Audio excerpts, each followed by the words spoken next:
listening to the Pelicans Postgame Report on the PRO Media Network for all things Pelicans.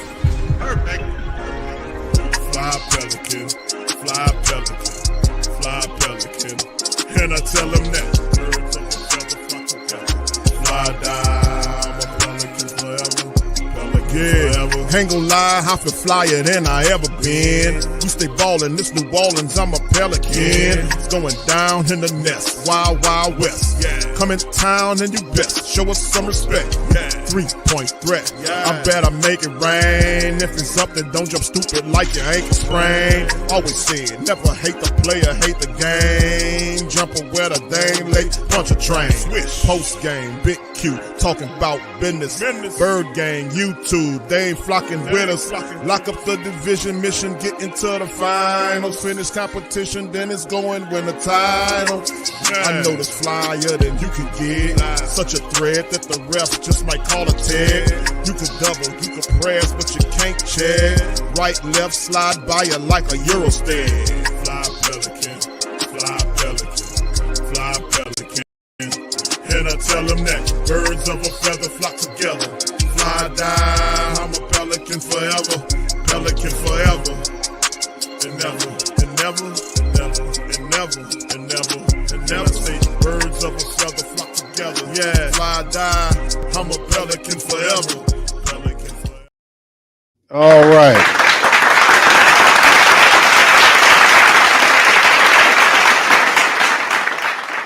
All right. Shout out to the fam. Appreciate y'all being. What we clapping for? We're clapping for the family members. Oh, all right. I'll clap for it. Shout out to the fam. That takes some praise, man. We ought to I know. They the true players of the game, bro. Yeah, we clapping for the fam, man, and this one, man. At this point, I don't know why you would still watch this shit, but you know.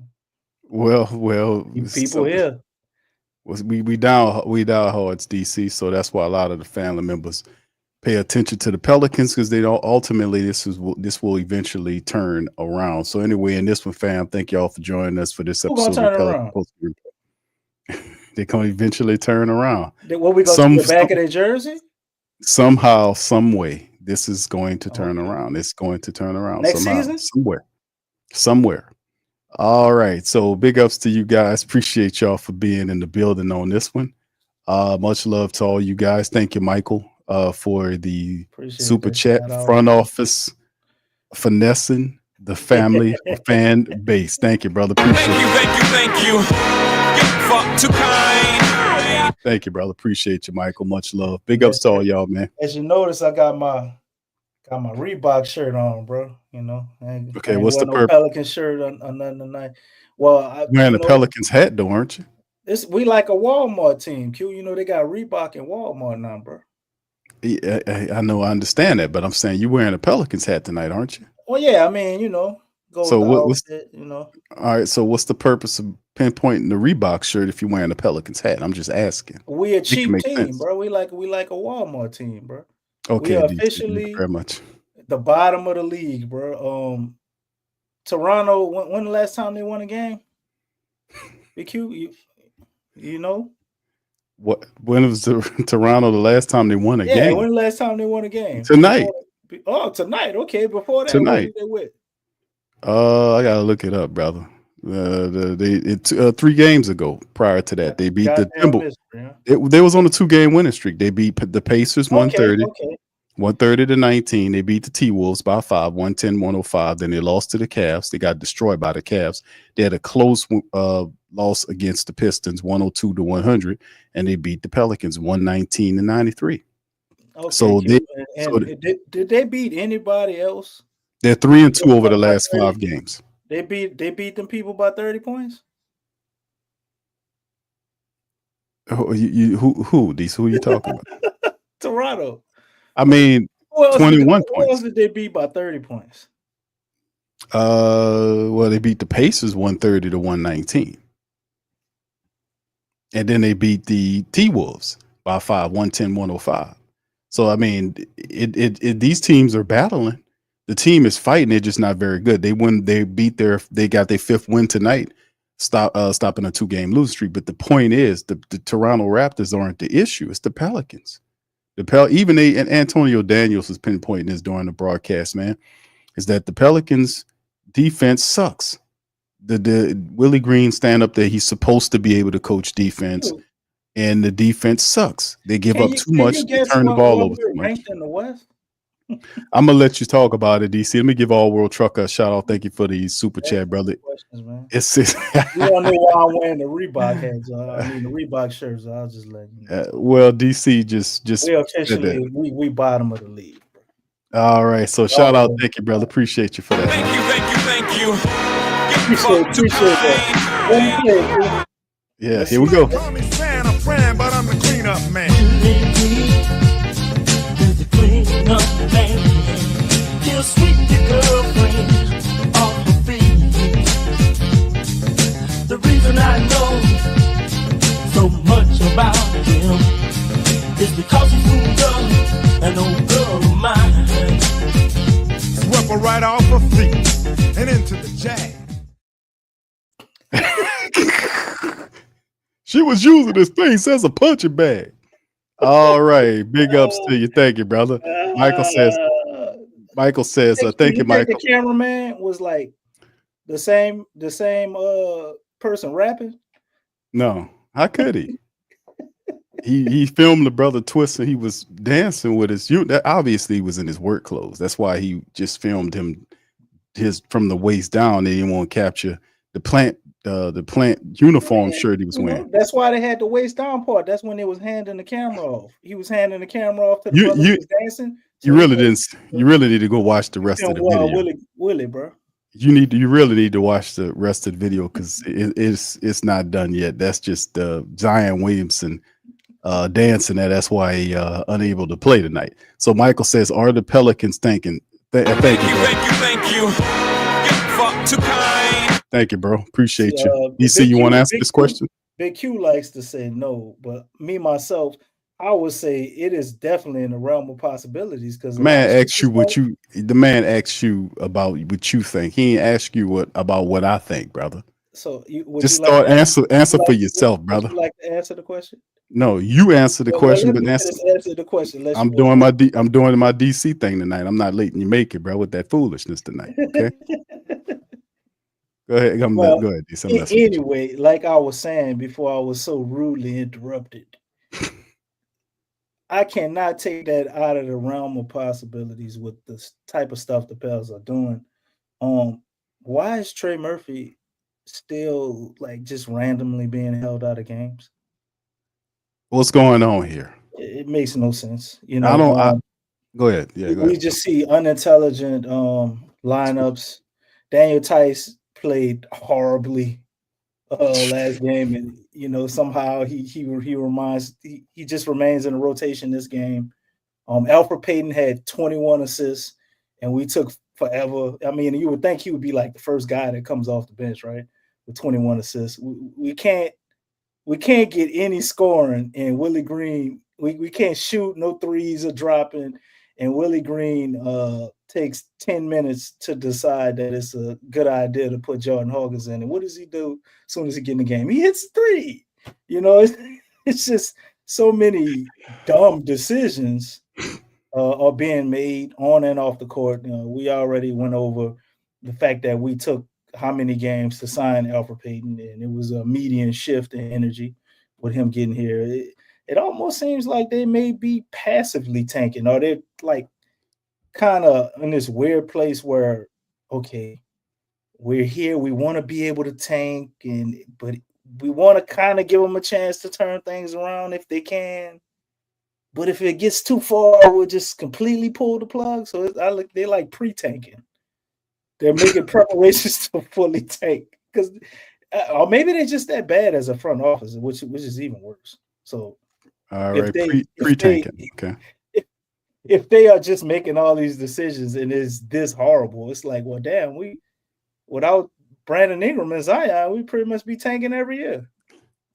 Well, and thank you once again, Michael, saying sitting healthy players just seems odd. Thank you for that as well. Thank you. Fuck too kind. We still don't know what the hell going on with Brandon Ingram. The bilateral ankles are healed. And what is it now? It's a cat. Something else is up there. It's just ridiculous, man. It's just ridiculous. But the reason why my logic is not the tanking thing is because it's just too early in the season to start talking tanking. We not, shit is too. Tell that to you talk you. No, listen. And I'm saying outside of that, hold on. I'm gonna come back to it. Here go Willie Green. Let's see what he has to say tonight. This is unbelievable. He ain't saying shit. Starting with me, we got to be better. Oh, that was a lack of competition, and we allowed a team to come on our home floor and really make us look soft. The piss out you. And that's what I told our group. Like, that can't happen. So starting with me and the rest of our guys, we got to be freaking better than that. Freaking. The amount of that they put up will surprise you a little bit because they came in 20 games to get upset. They put up. Well, for sure. We wasn't expecting those guys to shoot the way they did, but it was the way they got their threes. They got their threes because they got in the teeth of our defense over and over again, and they got easy kick-out threes. And when you don't bring a level of physicality to the game, those shots are comfortable, and that's what it looked like for them all night. Why did you just think there was a lack of physicality from you guys tonight? Well, I think they're a physical team. They climb into you. They guard you full court. You try to drive. They come in, and they're getting steals. And then we couldn't capitalize offensively. So we allowed our shots or our lack of shot making to bring our energy down as a team. And even when that happens, we got to continue to stick with it, trust each other over and over again. And that can't discourage you from going out and competing as a group. And that's what it did tonight. Question, who's in control of that? DeJounte's first game in more than a month. I think he missed his first 7 shots. What do you just think of the game overall? Is it natural that some rust after coming back? Yeah, that's natural. You can expect that, he's going to have some rust coming back after a long, recovery process that he went through. So that's a part of the game, and things like that happen in terms of what he did offensively. But he'll continue to get it back. He had some shots in the second half, got it going a little bit, and he'll continue to get better and better. Was this as frustrated as you've been after a loss? No. But I'm frustrated. Not as frustrated as I've been, but I'm definitely frustrated. It's not good enough, bro. Fans were kind of booing a little bit. What's kind of your message to them? Come on. To the fans. To the fan, to supporters. Same thing. My message stays the same. It's like we're disappointed in our performance. And if we step on our floor and we don't bring it, that's what happens. You got to bring it every night. People pay their money to come see you play. That's what it is. We understand that, though. We understand that on our home floor, on any floor, we got to come out and compete for 48 minutes. We did it for about almost 2 quarters. And then at the end of the second quarter is when their physicality, our lack of shot making, allowed them to go on a run, and it demoralized us. That's where we have to be better. You lost every quarter. So the issue is beyond, execution, shot making. What do you have to do to kind of address that beyond just, just talking after the game? What do you have to do to kind of fix that and nip it in the bud?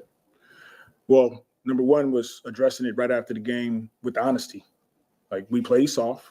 We didn't compete for 48 minutes.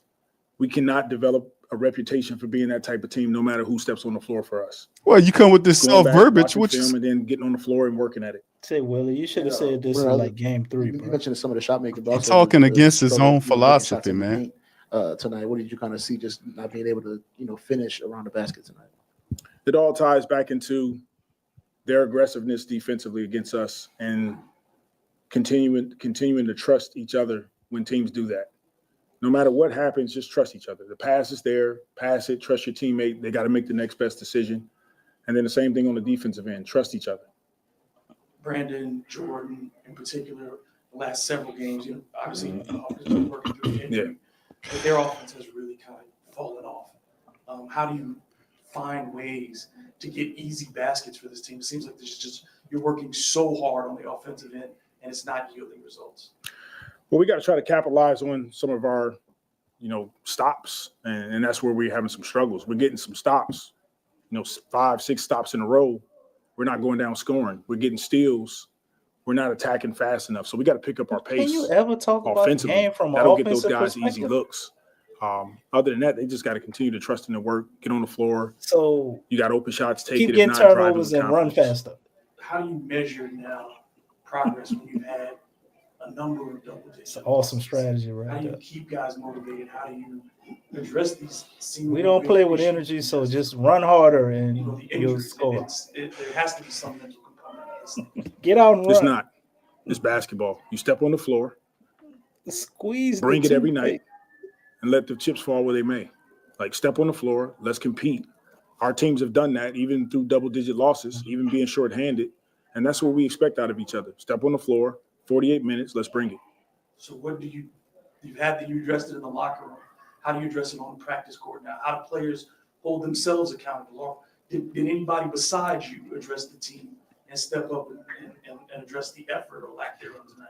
We'll address it as we progress, but right now it was just me, having an opportunity to talk to our team and, have some honesty about what we did tonight. And so moving we've been forward, lying all we'll the other continue nights to get before? better. And that's the deal. It's a long season. We're not going to put everything into one game, but we're definitely all frustrated, disappointed in our performance tonight. You mentioned how it's basketball and you step on the floor and play, but the last few games, one of the top players in, out, it's just like a recycling of injuries. And do you think that kind of frustration has mounted to your players, and has that maybe contributed to to any losses? Well, that's definitely the reality that we're under. I'm just not one for excuses. This is an opportunity. It's an opportunity to step on the floor, for us to go after each and every game. And I'll stand right here and take full ownership for what happened tonight. It's totally on me as a coach to get our guys prepared and ready to play. And I didn't do a good job starting with me, and that can't happen. You talked about how important it was to get off to a good start this season. All the conditions that have conspired against you and the internal things, you haven't gotten off to a good start. Right. How do you instill both a sense of urgency about right now and then still have any kind of long-term, like what's the more important thing for you to get to turn around first? The biggest thing for us is continue to see our group make progress. And the last couple games, Golden State, Indiana, we saw progress with the way we went out and played. Tonight, we took a step back. So we want to continue to make progress. It's a long season, and we're not going to put pressure and stress on ourselves with so many guys out that we got to hold ourselves to this, record. But let's make progress. And if we can continue to make progress, starting with our ability to compete for 48 minutes, it wasn't close to being that tonight. It starts with that. We're not going to hold ourselves accountable to the wins and losses, Willie? That record? You started 3-16. Is there anything you can draw from that experience to now? Yeah, it's the same. Stay consistent with our message. You have games like this. Unfortunately, it's a long season, and you have games where, it's a letdown. And we have to learn from it, all of us. We have to learn what it takes to walk into our building with the professionalism, to work, to be detailed, and have carryover on the floor. Yes, there's, uncontrollables with injuries, guys out, guys in and out. We can't make those excuses. We got to step on the floor and be ready to play. And you lean on some of the things that happened our first season, starting off slow, having guys out, and we made a run. Really, and them we dudes can do it not again. here from your first season, bro. They were good. They understand. New people. They want that. They want coaching. They want teaching. They understand that we didn't bring it, and we got a great group of guys. I enjoy coaching them. They, for the most part, they bring it. Are you proud of them? Tonight, we didn't. Kind of to the point that, the record is what it is. The injuries are what they are. But like, how do you avoid the feeling that it's too far behind? It's the gap is so big. I guess how do you avoid the feeling it's too much to make up at this point? Just focus on one game at a time. Like, don't get too ahead of ourselves. For us, the bigger goal is to focus on one game at a time. Is this the We're not gonna longest Willie Green games in a row in one post-game game. interview ever? Let's focus on one game at a time. Not ever, but he been up there longer than anything else up in a while. Thanks. It's Willie Green, family. According to Stacy, this will be the last time we see him. Shout out to Milton, man, for the super chat. He says, you have to understand, Zion and BS, I guess BI, are too delicate to play every night. When I was in my 20s, I was indestructible. Thank you, bro. Appreciate Thank you, that. thank you, thank you. Get fucked too kind. Thank you, brother. Appreciate that. DC, I'm very confused by what I heard from Willie Green. Number one, conflicting ideologies, right? well, this is the thing. The Pelicans are currently on a 6-game losing streak. Yes, sir. They are what, 1-9 out of the last 10, or 0 for 10 the last one of 9. I don't remember the last time. It's one of 9 of the last 10 games. They are now losers of 6 in a row. They were blown out against Cleveland. They were hammered by Dallas. They lost games they shouldn't have. I mean, they've lost games they should have won against Los Angeles and Indiana. They should have beat Golden State. They were in that game, should have won that one too. And then we turn around and Toronto hammers them tonight. And Willie's talking about he's frustrated. But the rest of the blowout games, Willie gets up there and he commends his people. He's proud of them. All this kind of stuff. And then tonight, the loss to the Raptors was they just shot the Pelicans. I mean, it was hustle effort. Same thing we see consistently. The Pelicans did not win one quarter tonight. What is he talking about? We was doing such and such. No, you did not you win. Said they played for 2 quarters, No. They didn't at halftime down by 10 against Toronto, bro. They didn't win any quarters. It was a full sweeping quarter-wise by the Raptors. DC, they put 30 points up more than the Pelicans in 3-point shooting. 3-point shooting.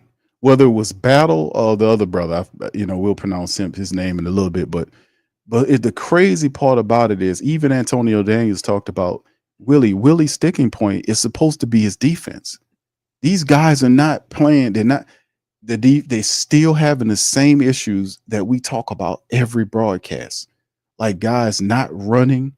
They're going up under the screen as opposed to going over it, running up under it and giving the guys and people opportunities to shoot it, not knowing what they very irresponsible ball handling, not hitting their free throws, getting out efforted, getting out coached, out adjusted.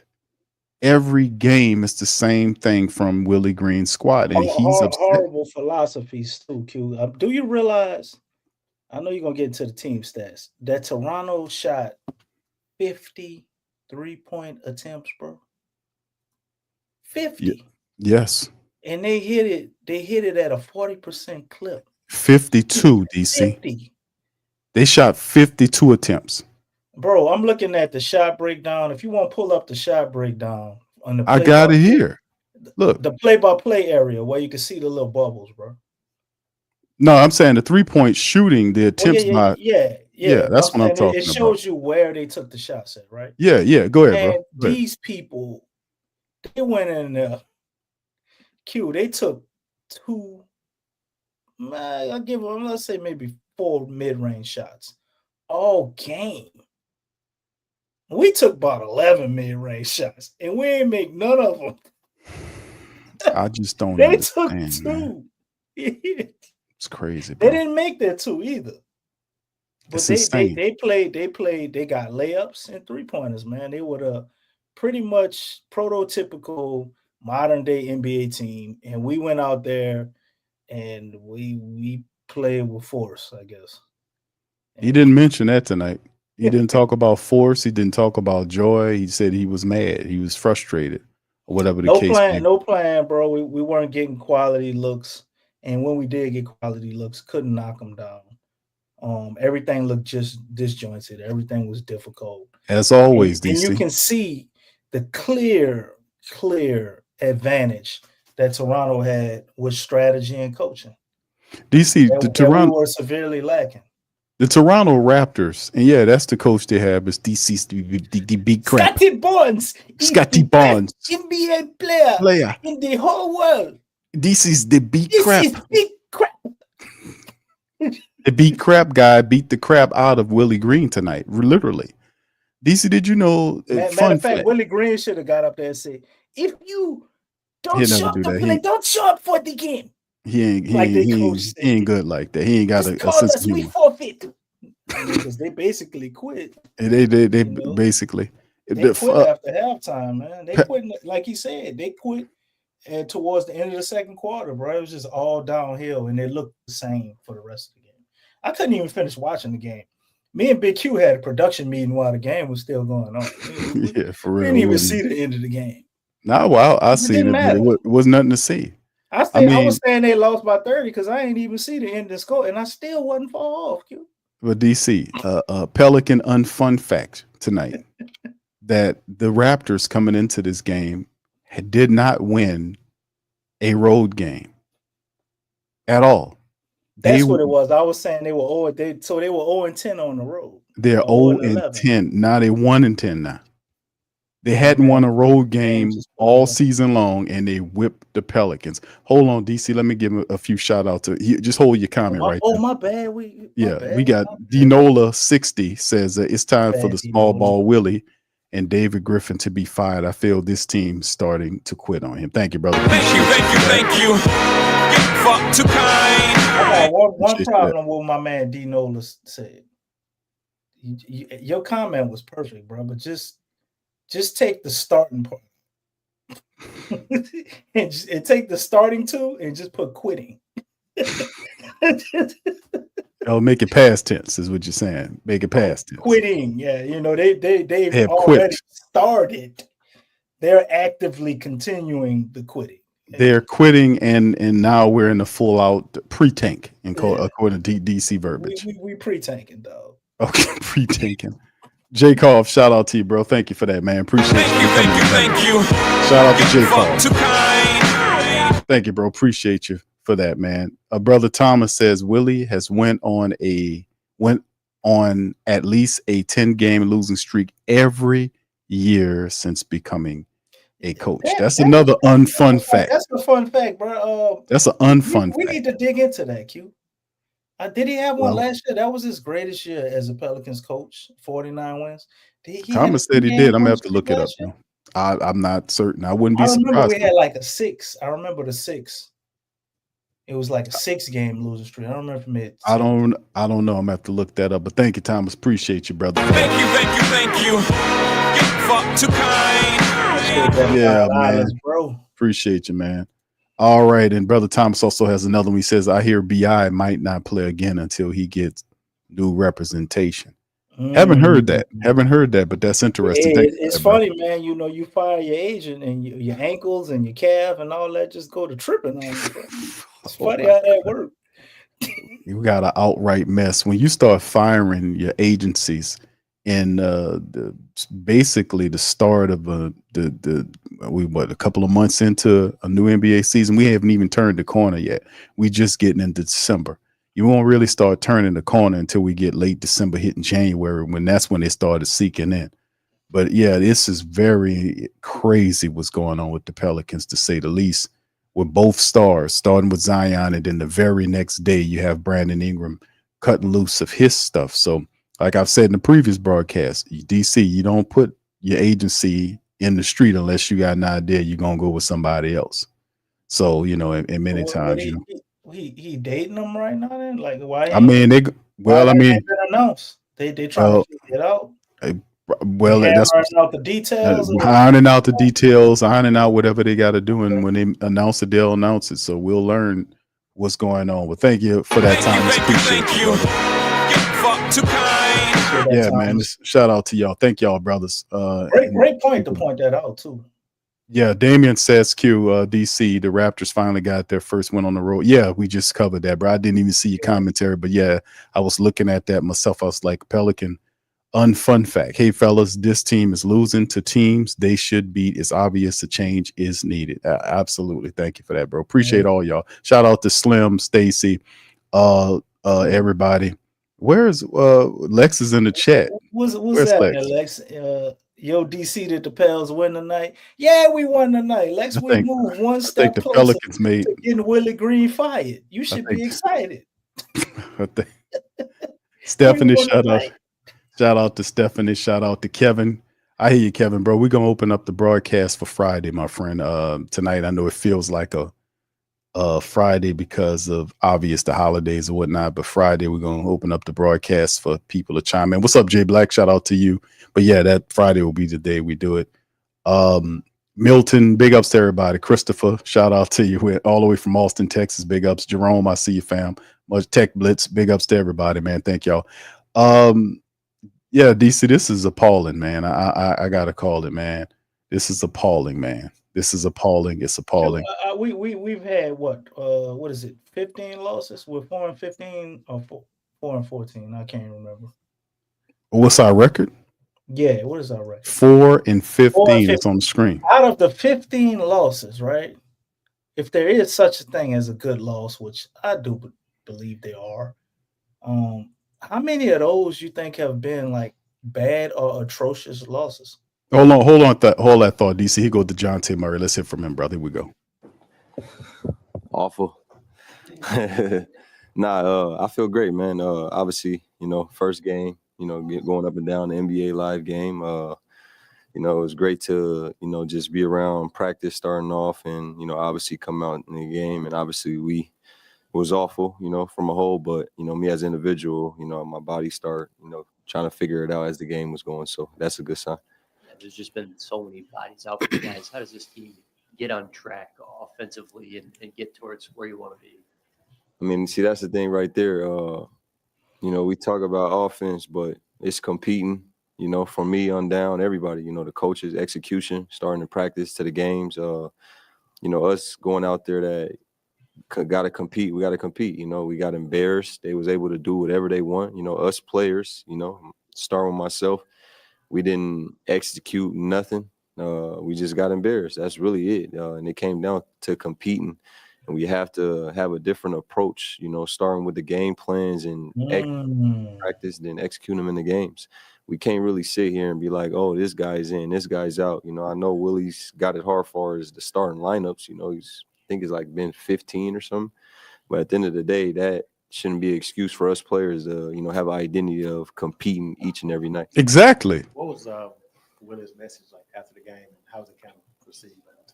I mean, really what I just said. I mean, it shouldn't take him to come say a message. I mean, if you don't feel embarrassed as an individual, then that's a problem. But I keep everything in the locker room. It's the locker room. So, our coach came in. Obviously, there's nothing to smile about or be happy about. And that's that. And when you, like you said, you come back after being out for a while, trying to find your rhythm and the shots on falling early, what are you trying to do at that point just to kind of make your impact felt in the game? I mean, I kept trying to, use my voice, just compete. They were letting them use their hands, be physical. They're a physical team. I know since I've been in the league, Toronto, no matter what coach is there, they always, try to be physical, had players to be physical, especially with this young group that they have. If they're allowing them to be physical, then, you got to put the pressure on the referees to, make them call fair game. So you got to be physical as well. So, if you notice, I was trying to be physical. Obviously they called some fouls. I don't think it was fouls, but it's the NBA. It's all good. But, we just gotta compete. You can't get punked. You can't get pushed around. And it showed. They did that, and they knew, like, okay, we could do whatever we want with these guys. So they came in our building and embarrassed them. You talked a lot since you come here about, wanting to establish yourself as a leader, seeing yourself in that light, seeing where the team is now, kind of the hole y'all are in, what are the responsibilities of the leaders to kind of get the team back on track mentally and prevent it from feeling like, there's no coming back from this? I mean, like I said in the beginning, it's how you approach things, just from a professional standpoint and then to a basketball standpoint. Obviously, this is what we get paid to do. So, being on time, being early, executing, taking care of your body, all that stuff matters, working on your game. And then we come together, as a collective unit, like I said, the approach, building the identity, and it's tough. Like I said, when you got guys in, guys out, guys in, guys out, it's really tough. But I think it's not tough to compete. I'm going to continue to say that, start with myself. We got to compete. We got to execute, and that's that. So, from a leader standpoint, I just let who I am naturally be, and that's just coming in, being early, taking care of my body. Even with the rehab stuff, I was there every day. Even when I was gone away from the team, I was taking care of my business so I can come back and do what I love to do, you know, and it starts with all that, you know, so that's that as a leader standpoint. And like you mentioned, there's so many moving pieces. It's tough to kind of develop that chemistry and learn how to play off of each other. But what are you seeing on the offensive end, and why it's kind of been so difficult the past few games, just finding the rhythm offensively? I mean, I think it's been tough from even me just watching.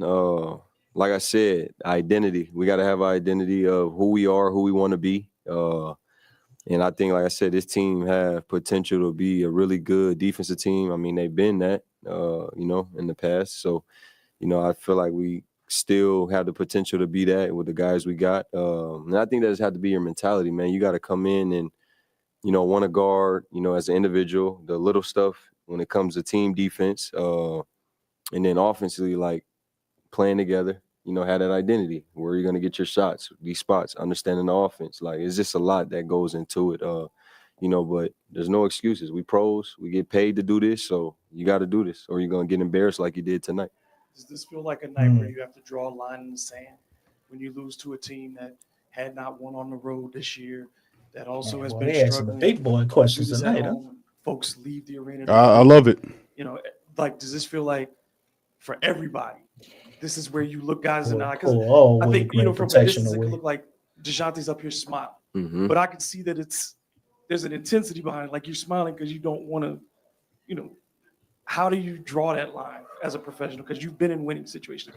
You've been in losing situations. How do you not let this continue to be a losing situation? Shout out to Terry Kimball. I mean, it's the NBA, so you don't really focus on, oh, this team lost this many games, won this many games. Like, anybody could win on any given night in the NBA, as you see. Like, I don't think you're going to lose games, but it's how you lose games. And we didn't compete. We didn't execute. From offense, defense, when the game plans was horrible, and that's on us. That's not on nobody else besides the guys that lace them up and go out and play. So, I mean, yeah, you as an individual, like I said in the beginning, if you're not embarrassed or really mad about this, like, that's a problem. And that's pretty much what I could say about that, you know, but it's the NBA. You know, you got Thanksgiving tomorrow. I know somebody like me, it's going to be on my head tonight, tomorrow, because it's not really about the loss, how we lost in front of our fans, like even the fans booing. I mean, what would you do if you was a fan paying your money to come watch a competitive basketball game, especially from your home team? So they got all the rights to say what they want, feel how they feel. You know, they deserve a better game, and just us as individuals, we get paid to play, you know, at a high level. What is the next step? Let's say, you know, you don't want to look. He's been listening to all the podcasts. 60 plus. He's saying every day we want to. You can't win all 60 right now. But where do you start laying some benchmarks and say we need to be here as how we play, but also with our record? If Terry asking them questions. How do y'all have all of those things going on at the same time to get going in the right direction? I mean, you gotta be healthy. You go look at all the winning teams that go far, they're healthy. You know what I'm saying? So that's number one. So whatever you got to do to get healthy, you know, don't rush whatever it is. And that's for anybody. You handle your business each and every day. It's going to be irritating because rehab does the same things every day, consistently. So, you know, handle your business. And then for us, like I said, like you're gonna win games, you're gonna lose games, but you can compete. Like tonight was just it was disgusting. So it's like I don't pretty much know what to tell you. Like, we got to compete. We got to play harder, you know, and that's just that, no matter who's on the floor. You mentioned it was disgusting. I mean, do you think it was, you know, obviously it's only your second game, but being around the team all year, do you think this was kind of, you know, rock bottom for you and the guys so far? And how much of a wake-up call do you expect tonight to be for this team? I mean, I love adversity as an individual. You know, tough times, that's where I come from. So it builds character. It builds who you are. You know, you're going to thrive in it or you're going to shy away from it. So, you know, it's either way. You know, and adversity is good. More of the story, adversity is good. So like I said, you know, where you go from here, you should be really upset about this and going forward. Like, I think everybody comes in to win. I don't think nobody comes in every day, oh, I want to get hurt or I don't want to play games. So it's like execution, compete at a high level, play together, and have fun. You know, you're in the NBA, and that's just that. DeJounte, as one of the leaders of this team, what does accountability look like from your perspective? Like, what are you going to do between now and when the next game tips off? I mean, now obviously I'm gonna go home with my family. But because it's about your family. You go home, people go back to their families, and tomorrow you got Thanksgiving. But as soon as we get on that plane, it's you got to lock in to understanding what just happened, because this just don't go away. You don't want bad habits to carry over and over. So like I said, whatever coach's plan is, going forward when we get on the plane to go to Memphis, be ready to compete, execute. And this should be something on your mind. I know it's the NBA and you move on, but like this game was embarrassing and you don't want these bad habits to continue to carry over. Yep. See y'all later. All right, give a man a round of applause for that, man. Shout out to that brother. Hey, Q. And shout out to Terry Kimball, man. You gotta love that, right, bro? I'm happy, man. I like that, but I'm also sad, Q. You know why? I brought my butane power lifesaver, man. It looked like I might have to get rid of it, man. Just keep it away from your hair, bro. I think the force gonna be gone, bro. The force is going. The force is always. The force is around you, DC. You just got to channel it. Well, it's gonna be a secret then. I don't think we know. We no longer gonna be talking about the force. The force sounds weak because the force is, and we know what this is. It's just. We sound like DeJounte gonna have him ready to punch somebody in the mouth. No, right? He is, because he's the floor general. He's more than force going on around here. Well, I'm saying he's the temperament that we talked about during the offseason. He's the key to this whole situation, keeping everybody balanced. His mentality, his alpha dog mentality, his no nonsense approach. Him being able to tell Willie Green what he's doing is foolish. Him and Willie getting into it. That's what I was alluding to when I was talking about his floor general and Willie. Willie never had a floor general that he can work with. And this guy here is not a guy for all that BS as you can hear tonight. Some of these other guys would have never said the things that you wouldn't have heard this he threw out of Willie Sign Green Williamson. under the bus, man. I mean, he tried to clean it up and keep it professional. No, but that's what you need to do. He said our game plan sucked. Yes, it did. You know what I'm saying? Like, it did suck. It's the truth. Right. It's the truth. But that is what we called out. When you got players start talking like that, bro. Willie, I know everybody's like, oh, fire Willie. I think they're gonna give him a chance to respond. He ain't going nowhere right now, bro. Nah, they're gonna give him a chance for Friday. But if you look at the schedule, which we're gonna do tonight, but we play Memphis, we play New York, we play Atlanta, we play Phoenix, we play Oklahoma. And it don't get easy. I ain't gonna keep reading the rest of these teams. I don't see a win nowhere. DC, listen, the I don't next see a win anywhere, bro, till we make it to like Washington, bro. And that's not until that's not to January 3rd. Well, I said this is what I said on the last stream. I was telling you that they have the entire reiterate that point, though. That's the whole month of December. The whole damn month of December are nothing but tough games. It's tough games for the Pelicans. The Memphis game, even though Memphis is kind of struggling, they got them next. But the next 3 games, they got Memphis on Friday. They have the Knicks on Sunday, and then Atlanta on Monday. So they got them in the back-to-back. Then they come home for Phoenix and OKC. So, and if in what he says, he did say the game plan sucked. It did suck. The game plan been sucking. It's been sucking. And even when they have an effort, it's not a full effort. Like we talked about wins that they should have, what they should have happened. And we're gonna get into the stats so we can move this thing forward, because we ain't got all that time. I got another stream to do. But the Los Angeles game, you ain't gotta go cook no turkey. You talking about you got another stream to man? do. I'm going by my people's house, man. We going. Just take the Pelicans head on, put the I did that. I did that thing, man. My mom said, "Hey, what you doing?" I said, "Mom, I'm about to do this, I'm about to do that. Put that stuff away and just come over here. Bring the boys over here." And that's what I do. Every year, except for this year, I would try that. She would say, "What do you put that stuff away and come on? What y'all doing? Come on." So, mom say, moms ain't having it, huh? Yeah, pops, moms, and they come and then got family and all that. So yeah, so it's all gravy, man.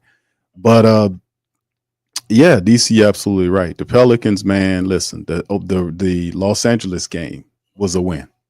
That should have been a win. Los Angeles game should have been a win. The Golden State game should have been a win. Pelicans should have won that Golden State game. The Pacers game should have been a win. And of course, they was never in this when they lost every quarter of tonight's game. So the thing is, even the Nets game and the Lakers game. Yeah, but I'm just talking about in just over the last 6 games, the Pelicans, they've lost 6 in what, 1, 2, 3, 4, 5, 6 games in a row now. They're 6 losers of 6 in a row right now. So over the last 6, now we can go back, but I was just talking about those 6 since the Denver win. Which games the Pelicans lost that they should have won. Now, of those other games, like the Cleveland game and tonight's game and the Dallas game, those were complete blowouts. But these other games, the Pelicans should have won those games. And when those guys are out, and DeJounte Murray said that too, even when you're missing guys, that's no excuse. You're still getting paid. You still have to go out there and play defense. You still got to go out there and out-effort the other team. That's what you got to do. We don't want to hear this stuff about it. And then the Pelicans, weird stuff happening. B.I.'s has another injury that we talked about. Got Trey Murphy, who is dealing with something right now and all this kind of stuff. I'm like, where are these guys at? Why are these goddamn guys out here? What's going on here? And people say, Q, they tanking. Reason why I don't like, I'm going to go this and go stats. Herb coming back? Did Herb do an interview? That's a whole nother thing about Herb. Herb's supposed to be coming back. Coming up soon. So we'll see how that works. But all I'm saying, DC, is this, brother, is that the tank philosophy, I'm not saying the family members are wrong for what they're saying. Reason why I don't think it's a tank philosophy right now is still very early. And it don't benefit the Pelicans. I ain't saying anybody else, but the Pelicans to invoke a tank philosophy with everything that's going on with this team. We're talking contracts. We're talking about all these guys, the Zions and BIs, in all this. This is the 4th year in which you have, this is a show and prove year. It's not a tanking year because you built it up. You built 4 years up here to get to a point, and it's supposed to be a crescendo, not a fall off the cliff moment. This is not a reset moment based on what they've been doing and what they've been giving us. So that's what I'm saying. I'm going through because I remember everything that they say when they hold these press conferences and they talk about what they want to do and how they want to architect this and do that in the third. This is the year in which you're supposed to see everything they've been working on for the past 4 years come into fruition. That's why I'm saying it's not going to be a tanking year, at least this early. That's my thought process on it based on what we seeing from with what they saying and what we're seeing in terms of that. Now, this weird injury situation with Zion and Brandon Ingram and Trey Murphy, all this needs to be thoroughly investigated. Pre-tanking, Q. Pre-tanking. That's DC. We're going to give DC credit for that. Because I think I've never heard the term pre-tanking before until you said it. I've never heard that before. So shout out to DC. Let me give him a round of applause because DC created a term here on PPR. It's called pre-tanking. And also shout out to D Nola for becoming a member. Thank you, man. Appreciate you for that as well. That's what's up, D Nola. Thank you, D Nola, man. Much love, man. Appreciate y'all. Appreciate you, fam. All right. Anyway, DC, you want to comment on that before we hit these stats, brother? What's popping? Yeah, man. I mean, I think we just watched a very pivotal point with DeJounte's interview. Now, that was big, DC. Talking about that game plan stuff. That was big. Man, that's a lot. That was he a said lot. More than that. He threw some other jabs in there too, you know. I know. But I think this calls for a response. If there's any hope, which I know, you know, most people don't be in it. Wait, hold on. What play you gonna play, Dick Gregory? Nah, go ahead and talk, DC. Go ahead, bro. You can play it. Now go ahead, make your point, brother. But if there's any hope for Willie, right, it will show on Friday. If they go out and they have another ho-hum doll effort, or even if they go out and they compete, right, and we lose the game stupidly, like the way we did with the Pacers game and so many others, man, we might have to We might have to bring Stacy up on the show, brother, to say it, because he been saying Willie Green gonna be out of here Black Friday, but I give him credit for Black Monday too. You know what I'm saying? So Stacy been saying I gotta give the shout out to my boy Stacy. He been hitting on that. He said, for me to say this on the live show, we not in the chat. Gotta give him shout out to Stacy, man. He been saying it, bro. Yeah, I'm talking about like Stacy, like over a month ago. Like, the season had just started, and he was like, "No, he might have been saying it before the season started." He might have been. We wasn't paying attention like that. He probably wasn't. And boy, after this goddamn both of these interviews I see tonight, I think he on something. He might very well be, bro. Man, Willie looked like he ain't want to leave the press conference. Willie was just up there talking, trying to do his best rendition of showing that he angry. You know, he was doing everything he could, bro. Willie was pouring his heart out to us. But he might be legit. He might be legitimately upset. But the thing is, how do you go from? How did they respond, bro? It don't matter what he is. Well, how did the team respond on Friday? Well, this is the thing, DC. You know, before you even go to that side of it, when I'm saying backing it up, going back, like to the prior press conferences, we play everything. So when he was up there, you didn't hear this disgustment. You didn't hear none of that. You heard him giving players credit for half-ass performances. That's what I seen. Half effort as games, and saying that he was proud of them, that they played with joy, and all this other rhetoric. And then all of a sudden, now that you got beat by the Raptors, you're upset and disgusted. So not losing, getting blown out by these other teams, they were better teams. Wasn't enough. But I didn't expect to win those games. I expected to win this game. No, but see, you don't need to be our coach if that's his vibe. Jan, shout out to Vaughn. Jan says Griffin's house of cards has collapsed. The real tragedy in all of this is that he will be allowed to build yet another house of cards. Thank you, brother. Appreciate you, Jan. Shout out to you. You are absolutely right, brother, because they will definitely give him a pass, especially with the contingency plan that we know David Griffin put in place of having James Borrego be the assistant coach, because he will definitely take over for Willie and make Griffin look better if they do fire him. And in DC, we'll see how that all happens, because listen, change has to happen. They hired Willie the same time they hired the Saints coach Dennis Allen. They fired him. Willie Green has to win. There is no way you can bend him around this whole situation. And based on DC's said the H word, this is what Dick Gregory had to say about that. That's true. Ain't no hope. I don't give him fucking hope, man. Hope you gonna pay your goddamn rent. Hope your car work. Come on, man. Ain't no but bullshit. No, I'm just saying. I think a lot of black people are being brainwashed. It ain't got nothing to do with them.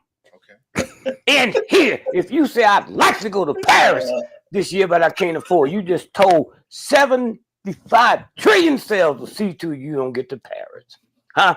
That's who you are. And when you find that out, when they told me I had the worst cancer you can find, I told my son, Doc, I said, don't show that to your mother, till after your sister get married.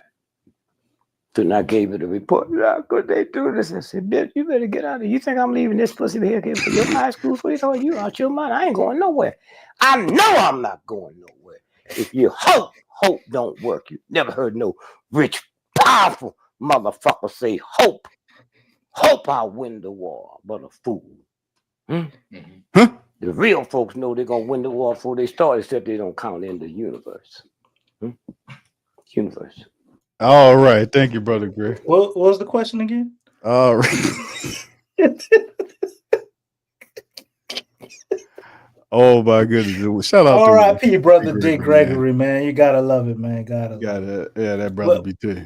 But my dog Dame, he said DC really showing his Jamaican roots, like on the island with that Reebok shirt on.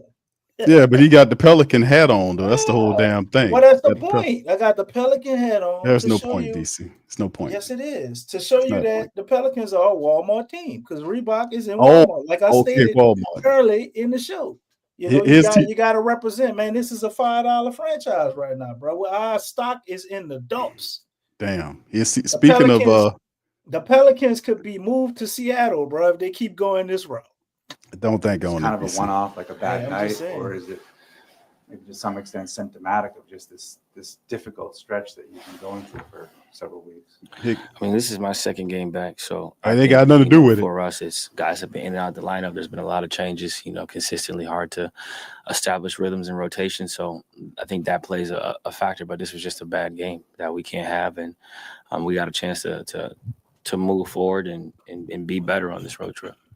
CJ, what does your next 40 hours look like? As one of the leaders of the team, how do you lift up everybody around you? How do you get everybody on the same page, prepared, ready for Memphis? Yeah, well, it's Thanksgiving, so everybody's going to be able to hopefully enjoy some time with their families before we get on a plane later that evening tomorrow. We'll land, we'll have a team dinner together, be able to kind of talk and get away from the game a little bit, and then we'll be back to game plan and walking through stuff with an earlier game on Friday. But it's just more about communication, and it's just more about a sense of urgency and understanding that time is ticking. We're 4 and whatever, and it ain't getting no easier. It's one of the best things you can do just to get back on the court, to try and make atones, put this memory way behind you. Yeah, I mean, it's a combination. We're not going to have practice tomorrow. Obviously, it's Thanksgiving, and then we have to fly. So it's just about being around each other, being able to kind of talk, not just about the game, obviously, but about life. And then that accountability, it goes to a higher level when you have those types of relationships, right? When you're able to meet somebody off the court, be able to hang out off the court. I think it makes the accountability better and the trust better. So I think we're getting there, and obviously guys have been in and out. This is DJ's first game back. Everybody's trying to get in rhythm, trying to establish a better sense of a better cadence, and the coaching staff is continuing to have to adjust, right? Because guys have been in and out of the lineup since the season started, since the first day of training camp. What's the process been like with you kind of getting acclimated with DJ, obviously, between, practice, offseason, whatever, but now obviously playing just a few games with him. What's that like? And what do you think is going to happen for you all to be able to kind of gel? Yeah, I mean, we both got injured. He got injured in the first game of the season, and I got injured, so we didn't have as much time as we would have liked together. Then, rehabbing and then trying to ramp up and get back out there to help our guys. He obviously, came back around the 4-week mark. I came back, around like the 4-week mark, basically. And it's going to take time, and it's unfortunate, that this has happened, but I think we'll be better from it. This is a lot of adversity because of the injuries, obviously the record, but talking about a guy that loves basketball, he works hard. He treats the game that you're supposed to treat it, and usually the game comes back to you when you do things the right way. So I think for us, it's about continuing to have the dialogue, continuing to hold each other accountable, continuing to play off of each other, and the more reps we can get, the better. But you're talking about us, playing one game in October and then playing our second game together in November, with it being his first game and it being my second game back from injury. So we're getting better each day from a communication standpoint. I think it'll transition into us playing better basketball collectively as a team. Happy Thanksgiving. What a hell of a way to spin it watching this. So ain't nothing happy about like this. Excuses. All right, that's Stacy called him. That's the Pelicans press Play secretary. the cleanup man. Play the cleanup man, Q. That's what's Why we playing the cleanup man? because he came in there after DeJounte Murray dropped that nuclear bomb, and he came in there with all them great Pelicans influence talking points. CJ, the politician himself, right? He cleaned it on up. He cleaned it up, so we play the cleanup man. Play the cleanup man. She might call me Santa friend, but I'm the cleanup man. The cleanup man.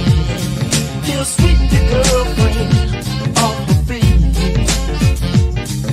The reason I know so much about him is because he's moved up an old girl of mine. Swept her right off her feet and into the jag. Yes. All right. That's Zion Williamson, boy. If Zion had them kind of moves, he'd be actually playing basketball right now, and we probably wouldn't have lost. According to Zion, he could do all that. That's what he said in his interview. Dude, something terribly wrong going on here, man, and it has to be. Man, come on, Q. We know what it is at this point. At this point, they want Willie Green out of here. I mean, just get rid of him. They want other things too. Him and Brandon Ingram. They both are not playing. DeJounte Murray is up here throwing the coach under the bus. CJ McCullough is coming, try to clean this shit all up. DeJounte Murray knows the difference between a strategic and smart. No disrespect to Willie Green, but there's levels to this coaching stuff.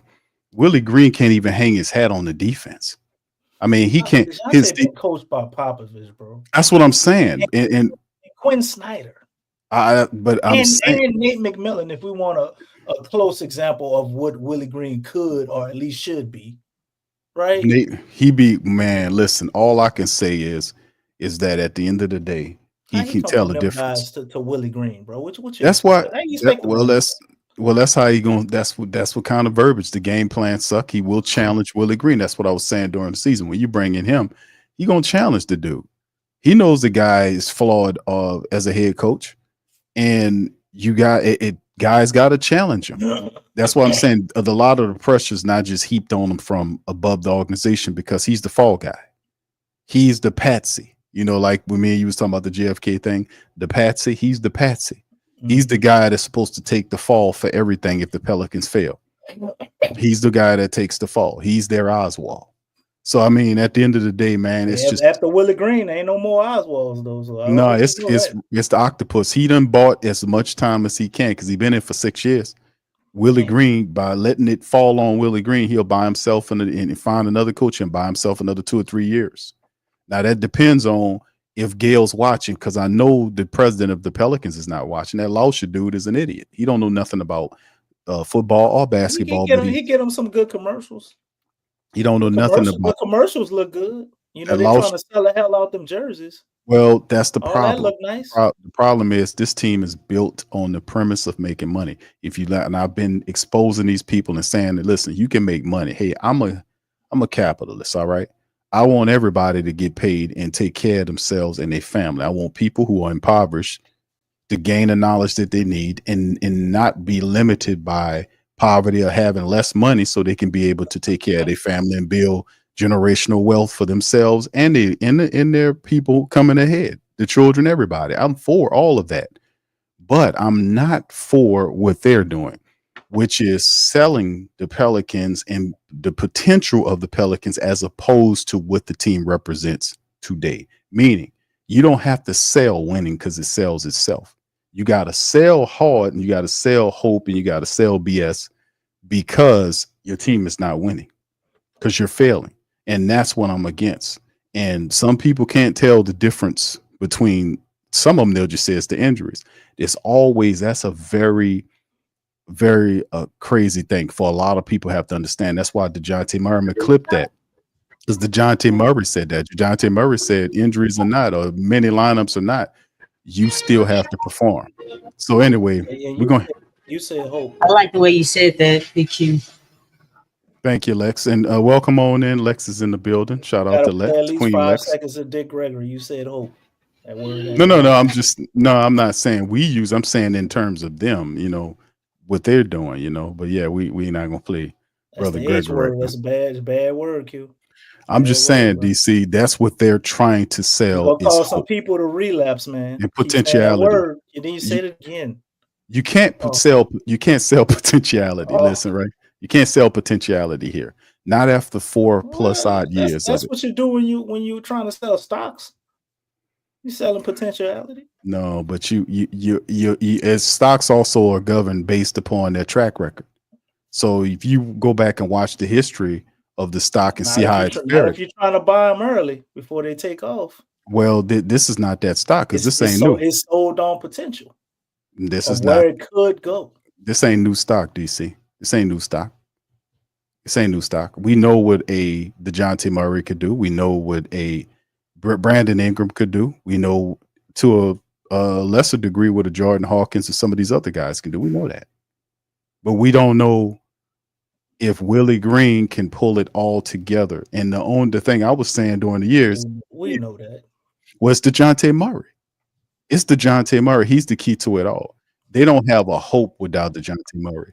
Man, they don't you got a prayer without him, man. You want DeJounte Murray to be Bill Russell so bad, bro. I'm saying that's how it's built. To play excellent ball and be the coach. I'm saying he's the floor general. He's the facilitator.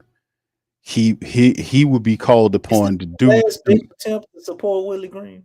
What is going on here, Q? That's what they've doing, bro. That's what listen, man. I want a more credentialed coach. I want a guy that been in the heat and the fire of the playoffs that even have a title. Yes. That's what I want. But you got this guy here, and they're not gonna release him. You're not gonna release him right away. They're gonna spend injuries. They're gonna say, okay, DeJounte Murray, see if he can get things going, because he just shitted on Willie Green's game plan tonight. You think it's gonna stop with that? That's big. And he then also Willie said if you're not mad and upset and losing when we lose like this, that's a problem. That's a problem. And Willie was upset That tonight. winning mentality. That's that winning mentality. Well, DeJounte beat him. Well, we'll see. But let's hit the upset, you better act like you upset, nigga. Damn, DC. Damn, brother. Hey, I'm just stating what I see. It's buck jump time, huh, DC? That's what's going on. It's buck jump time. That's what's going on. Lex said she wanted some chairs thrown and punches thrown in the locker room. I'm wondering how his hand got in the first place. She said choose violence. Choose violence. Yes. What you said. Yeah, Choose and violence. that's what he was talking about. That's what DeJounte was talking about. That's a winning mentality, man. DeJounte ready to hurt something, bro. We'll start winning, bro. No excuses. He ain't playing. He surely ain't playing, bro. Like he ain't got no hope. Told the truth too. And you know what? Hey, one thing I do want to say though is that you know how Terry was asking those questions? DeJounte opened up that door. He opened up that door for them to ask those questions. See, everything is hidden. There's too much subliminal stuff going on. Man, he brought all that junk out. And he allowed the reporter, thank you for opening that door. Now I can ask this question. Thank you for opening that door. Now I can go in. I can act like go into it more deeper. Like that, man, that's what was needed. It's up to the players. I like how honest he was, man. Because it's real, man. I mean, they got to stop playing. They got to stop playing, man. It is not fun to lose. Who up in the chat likes to lose? Does anybody up in here like to lose? I like other than Willie. I like to lose when I'm playing like. I don't think Willie likes to lose. 2K or something. Yeah, he does. Just like a little kid, and I don't want to keep playing.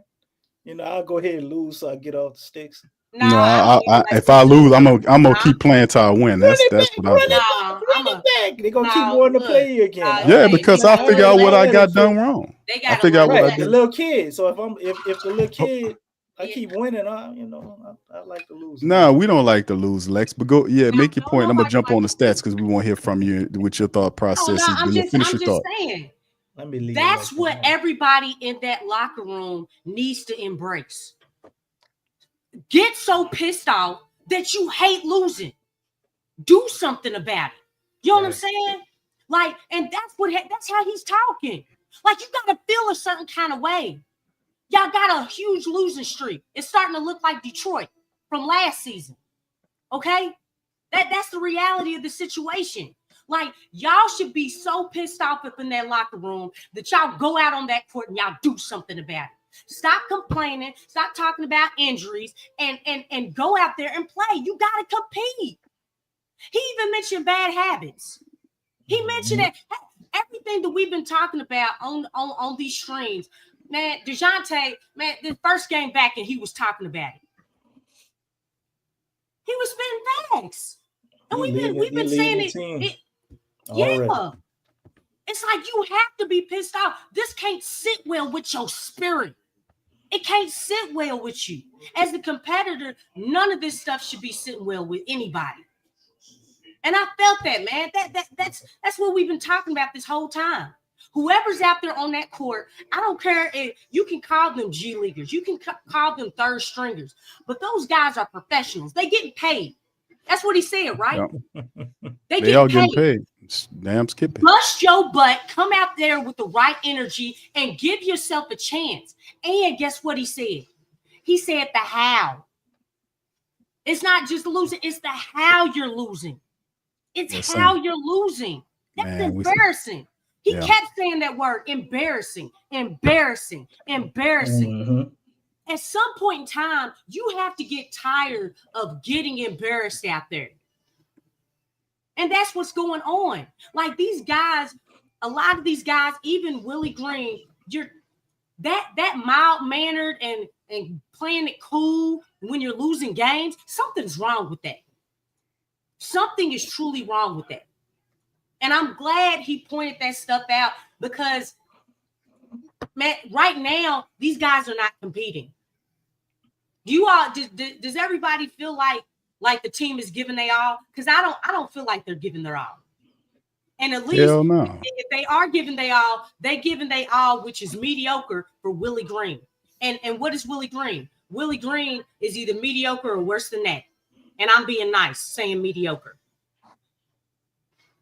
Nah, it's I like the way you curse without cursing, Lex. Willie should take a page out of your book. Shit, I need to take a page out of my bad. I almost thought you said the real thing. Oh no, I don't do that. I wasn't raised that way, so I don't really do that. But my thing I'm kind of is rough. I do that. Well, I know, I understand, but I'm rough too. I'm rough too. Don't get twisted. Mad. When I get mad, I cuss. Yeah, he start hearing DC accent come out when he get mad. DC, all his accent come out. Boomba clock this and boomba. I was like, DC, calm down, bro. Boomba clock and all this bullshit. This big crap. This big crap. You think that Boomba clock. Boomba clock. Yankee. Come on now, man. Don't you get up in my face. DC, Boomba clock and Yankees and every damn thing. DC tripping. Damien got a word for you right there. Who? Damien. Who? I'm looking through. What's going on? It's right there. Read it, DC. Read it. Okay, my bad. Read it. Yeah, read it. Read it, DC. Read it from the depth of your diaphragm. Stay, bro. Lex really make it worse, kind of like your homeboy got his ass kicked and people keep rubbing it in. Like, Lex, we understand. You piss us off worse. But hey, Damien, dog, that's what we need, though. Right? That's what we need.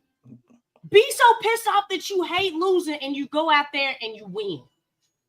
It's reverse psychology, man.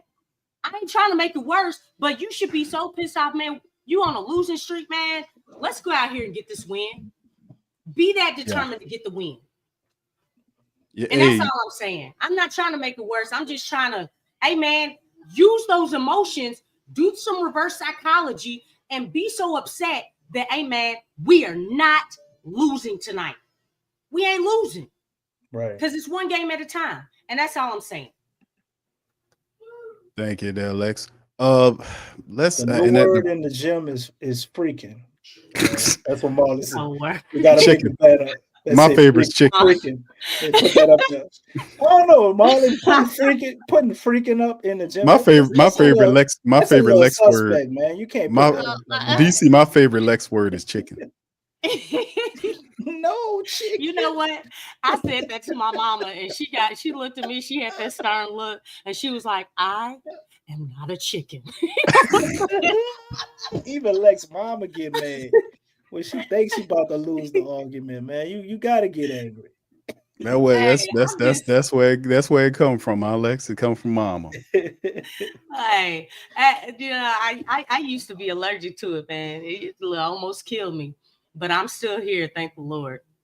All right, let's hit these stats here because this is the thing interesting, man. To kind of go over looking at the statistics tonight from the Pelicans, man. And big up, shout out to the fam tonight, man. I know we lost, but listen, fam, we here together, man. And you know, this is a tough thing, but hearing what DeJounte Murray said, that kind of made me feel a little bit better. We like that made me feel a little bit better. Like an hour and 13 minutes into the show.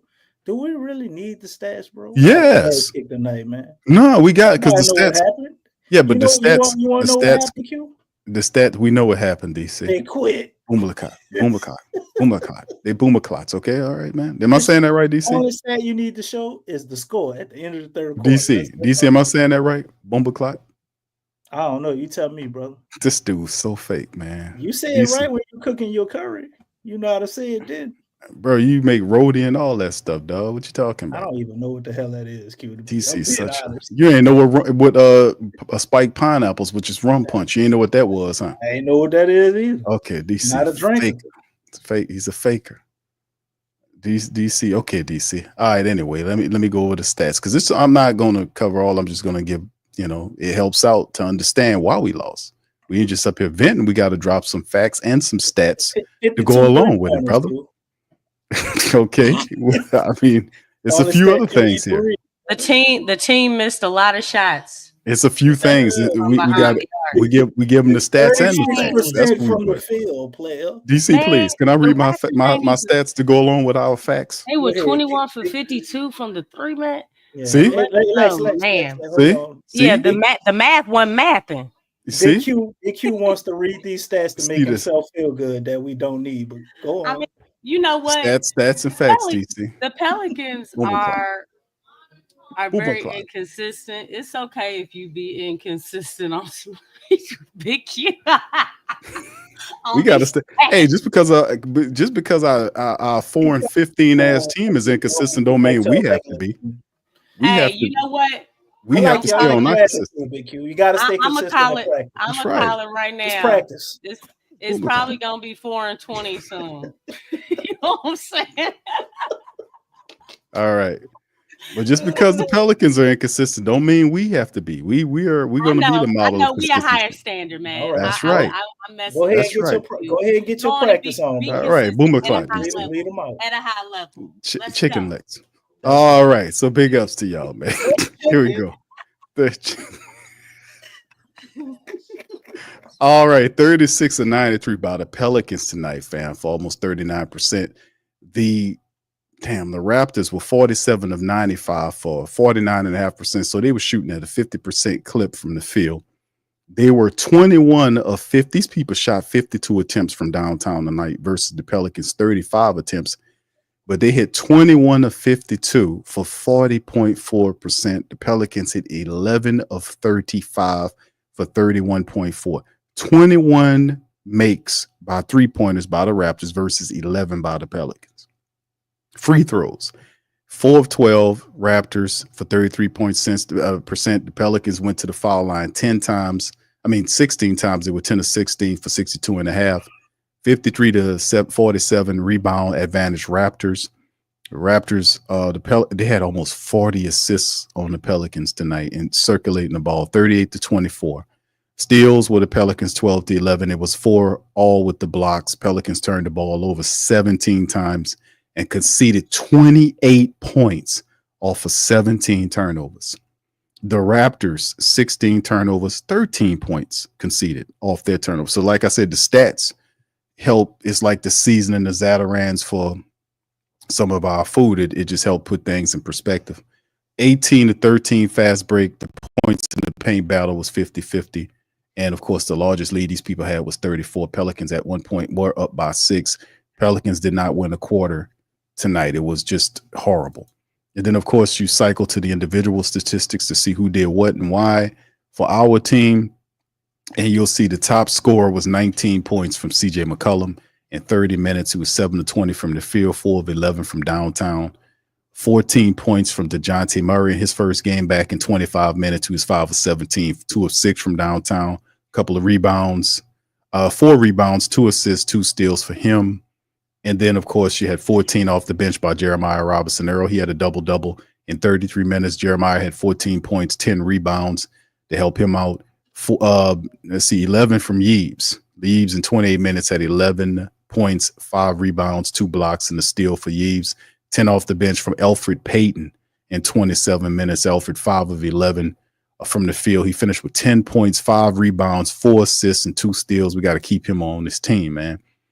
And everybody else were in single digit. Brandon Boston, not so much happening. He had 4 points, 3 assists, 3 rebounds. Javonte Green, 3 points, 4 apiece by Tyson, 14 minutes. He had 6 boards, 4 by Trey Jimerson in 6 minutes, 4 by Antonio Reeves in 6 minutes. And Jordan Hawkins, another lackluster day for Jordan. He was given 22 minutes. He had 6 points. He shot 2 of 6 from downtown and 2 of 9 from the field. Did have 3 rebounds and an assist. And of course, you go to the other side of it. The top scorer for them was, I can't pronounce the man, Okai Abagji. This brother had 24 points. He was 9 of 10 from the field. He was 6 of 7 from downtown. He finished with 24.6 boards, and then RJ Barrett threw in 22 points. He hit 3 3-pointers as well. He had 11 assists and 8 rebounds. RJ almost had a triple-double on the Pelicans. Big Q. 24 from Jamison Battle. Is he one of the guys we drafted and traded? Or am I tripping? Who? Okai Abaji. I don't think so. Was he I don't think draft and trade away?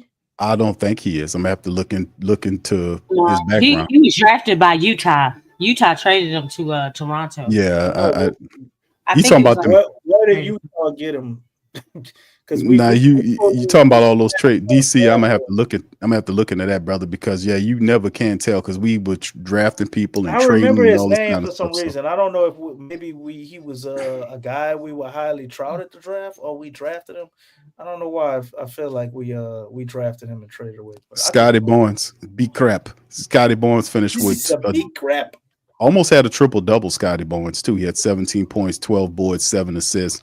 And Jamison Battle lit the Pelicans up just like Obagji. He had 24 points in 22 minutes. He was 6 of 8 from downtown. He was just flexing on the Pelicans. And like I said, the killing stat that really just, and there were a couple of them here, but 21 3-pointers versus the Pelicans, 11 3-pointers. And then you got this 119-93 loss here. So, I mean, we covered the waterfront on this, I guess. If y'all want to say a few things and just move on to the next match. I would like to say something. Okay. Jeremiah Robinson Earl played 33 minutes and took 14 shots and had 14 points. That's it. To me, that sums it all up. Like we had a game where JRE had to shoot 14 shots. There ain't no way in hell we're gonna win. Shout out to him though. He been playing all right. You know, I ain't saying he played horrible. I'm just saying who should have taken those shots? He played 33 minutes. Go ahead, DC. Answer the question. Don't just leave it incomplete. Answer the question. Why did Brandon Boston only take 4 shots, Lex? Can you explain that? How many minutes did he play? Brandon Boston played 21 minutes. So why did he play 21 minutes and JRE played 33? Well, last time I checked, And Brandon Boston Boston's wasn't a right? power forward. And Jordan Hawkins only took 9 shots too. I mean, I would have liked to seen him take 14 shots. So the shots that JRE took should have went to Jordan Hawkins and Brandon Boston because both of them are buckets. They snipers. There you go. So somehow Brandon Boston only took 4 who shots. did those minutes go to? Daniel Tice also played 14 minutes, but I mean, both of those guys are center/power forward, so we'd have had to play another big man if we weren't gonna play either one of them. Trey Jemison took 2 shots and made both of them. He only played 6 minutes. You had Javonte Green. He played. He played for 28 minutes. He took 5 shots. He made 5 shots. Yeah, he had 6 boards going on 4 assists. And played more, and he played more than Boston. Yeah. Yeah, 7 more minutes more. He had 1 more steal than Boston, Lex, and he had a block. I mean, but okay, we need stops. What We're losing by 30. We needed stops. Okay, but before they were losing by 30, was DC, why you like to stir the pot, dude? Was the game it's intact? fun. No. We played a very good game. Hold on, DC. Let me hear what Lex is saying. Go ahead, Lex. I ain't hear you. You sound low. I didn't hear you. I sound low. There you go. You good now? You good? Oh, okay. Yeah, I turned. You sound a little low because DC was talking over you, but yeah, go ahead, Lex. We can hear you now. Yeah, I was I'm moving around a little bit, but the thing is that did Willie one time put the shooters out there, guys who can knock down shots? No, he put his defensive unit out there when they were down 30, right? What did he put in when the game was a little bit close? Like when they were down 10. I mean, it was halftime by then. It's adjustment. What was halftime score? What was the halftime score? It might have been, was it 50 something to 60, 57? They were down by 10 at half, wasn't it? Yeah. Or was it 53 63. It was 50 something. 60 something. I thought we had 56-46. DC, goddamn. 56-46. When we came out and we were focused on getting stops in the third quarter, and we scored 11 points in the third quarter. In the third quarter? Oh my goodness. We scored 11 points in the third quarter. Oh my goodness. No, my bad. 17. Not 11. We scored 17 points. DC, you might have to take them damn glasses off. I mean, it was believable, but that still ain't good. But that's sad, man. DC saying all the wrong numbers and shit. You got only 11 points. They don't matter this prescription sunglasses. No, they're not. Obviously, they're not. They got vents. They got vents on the side of them where they got some ganja smoke comes out the side of them. Vents on the side of them. Yeah. Yeah. No medicinals. The beginning of the "We Fly High" Jim Jones song came on when I saw him in the store, so I just. Do you see your date? You putting a date on yourself, brother. You're old school, brother. Okay. Well, he could be an old soul. Yeah, that's Marley's son, so of course he got old soul, man. We know that for a fact. Yeah, pretty much. But the team they played excellent according to Willie until about they did not. 4 minutes left into the second. And that's what Willie said. He wanted him to play like how DC's saying that because that's what Willie Green had 20 said. points in the first quarter and we held them to 21. That's the brand of basketball we want. We bringing this shit back to 2004. You know what?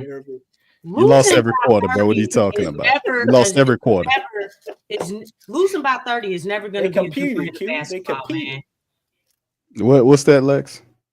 I said losing by 30 will never be considered a good brand of basketball. That's crazy because you didn't do nothing. I just think as an NBA team, They lost by 26 tonight, Lex. You should never score under 100 We rounding up. We rounding up. 20. Well, listen, I mean, this ain't nothing new. They was down by 30 and they made a run to cut it to 25. Can you stop? Okay. We lost by 30, dog. It's still 25. That still rounds up to 30. I'm saying that at one point they were trailing by what, 34, 30, 34 points? They cut it to 25, dog. They didn't win any quarter tonight, man. It was a outright. You know what? Against a 4-15 team, okay, they play worse against this team on Thanksgiving Eve. On Thanksgiving Eve. Hey, I guess they thinking about their food and stuff, ain't they? Well, I mean, everything else was closed. So, hold on, I'm saying this much, but it's like Lex mentioned what DeJounte Murray said in the presser. It's how you lose. Now, I'm gonna throw this, and it's when you lose too. It's when you lose. They lost like this by 26 points. They lost every quarter. They got blew out the building by a team that hadn't won a road game this entire season. This is their first win. First road win. They were like 0-10 on the road. They hadn't won any road games. They decimated the Pelicans on Thanksgiving Eve in their building, and it was stocked. It was a sold out venue. It was packed in there. People had them Pelican goblet hats and whatever you want to call them. It was in there with the skeleton stuff. Everybody feeling good, eating and drinking, and then the Pelicans go out there and get beat by 26 points. That's sad. That's terrible, man. Sad. And then Willie says he's mad, but what you mad for, Willie? You was just commending them and giving them credit for playing with joy. He's proud of them. Now he got an alpha up in that locker room. We allowed a team to come on our floor and make us look soft. And listen, the only difference is none of us. Not soft though. This is freaking embarrassing. Hold on, Lex. It's unacceptable. This is you see what that is so not Willie Green's voice. That is so not Willie's voice. That's so not his voice. That's his energy. That's his like energy. That's his energy. Like Hakovich, though. That's his energy. That ain't his voice, though. Big crap. The big crap. This is crap. But this is the thing, though, with this. None of us, and I'm gonna keep it 1,000% real, and all of y'all listening, y'all know the same thing. When Willie Green got up there on that press conference before he uttered the word, every one of y'all was saying that Willie Green was going to get up here and issue out platitudes. He's going to get up here and talk about playing with joy and playing with force. Hold on, DC. Not one person here thought that Willie Green was going to get his ass up there on that press conference and talk about, I'm disappointed. Nobody was, and the reason, what's the difference? I thought I was in him to compete. What's the difference? The difference is Murray. The difference is Murray. Murray checked him. It's Murray. He came out before he came out of that locker room. That's right. That's right. Yep, that's the difference. And it's sad. Again, you know how we talk about pressure? That pressure was there. That pressure was there. And that's the difference. See, this stuff, man, pressure and friction, these things aren't negative.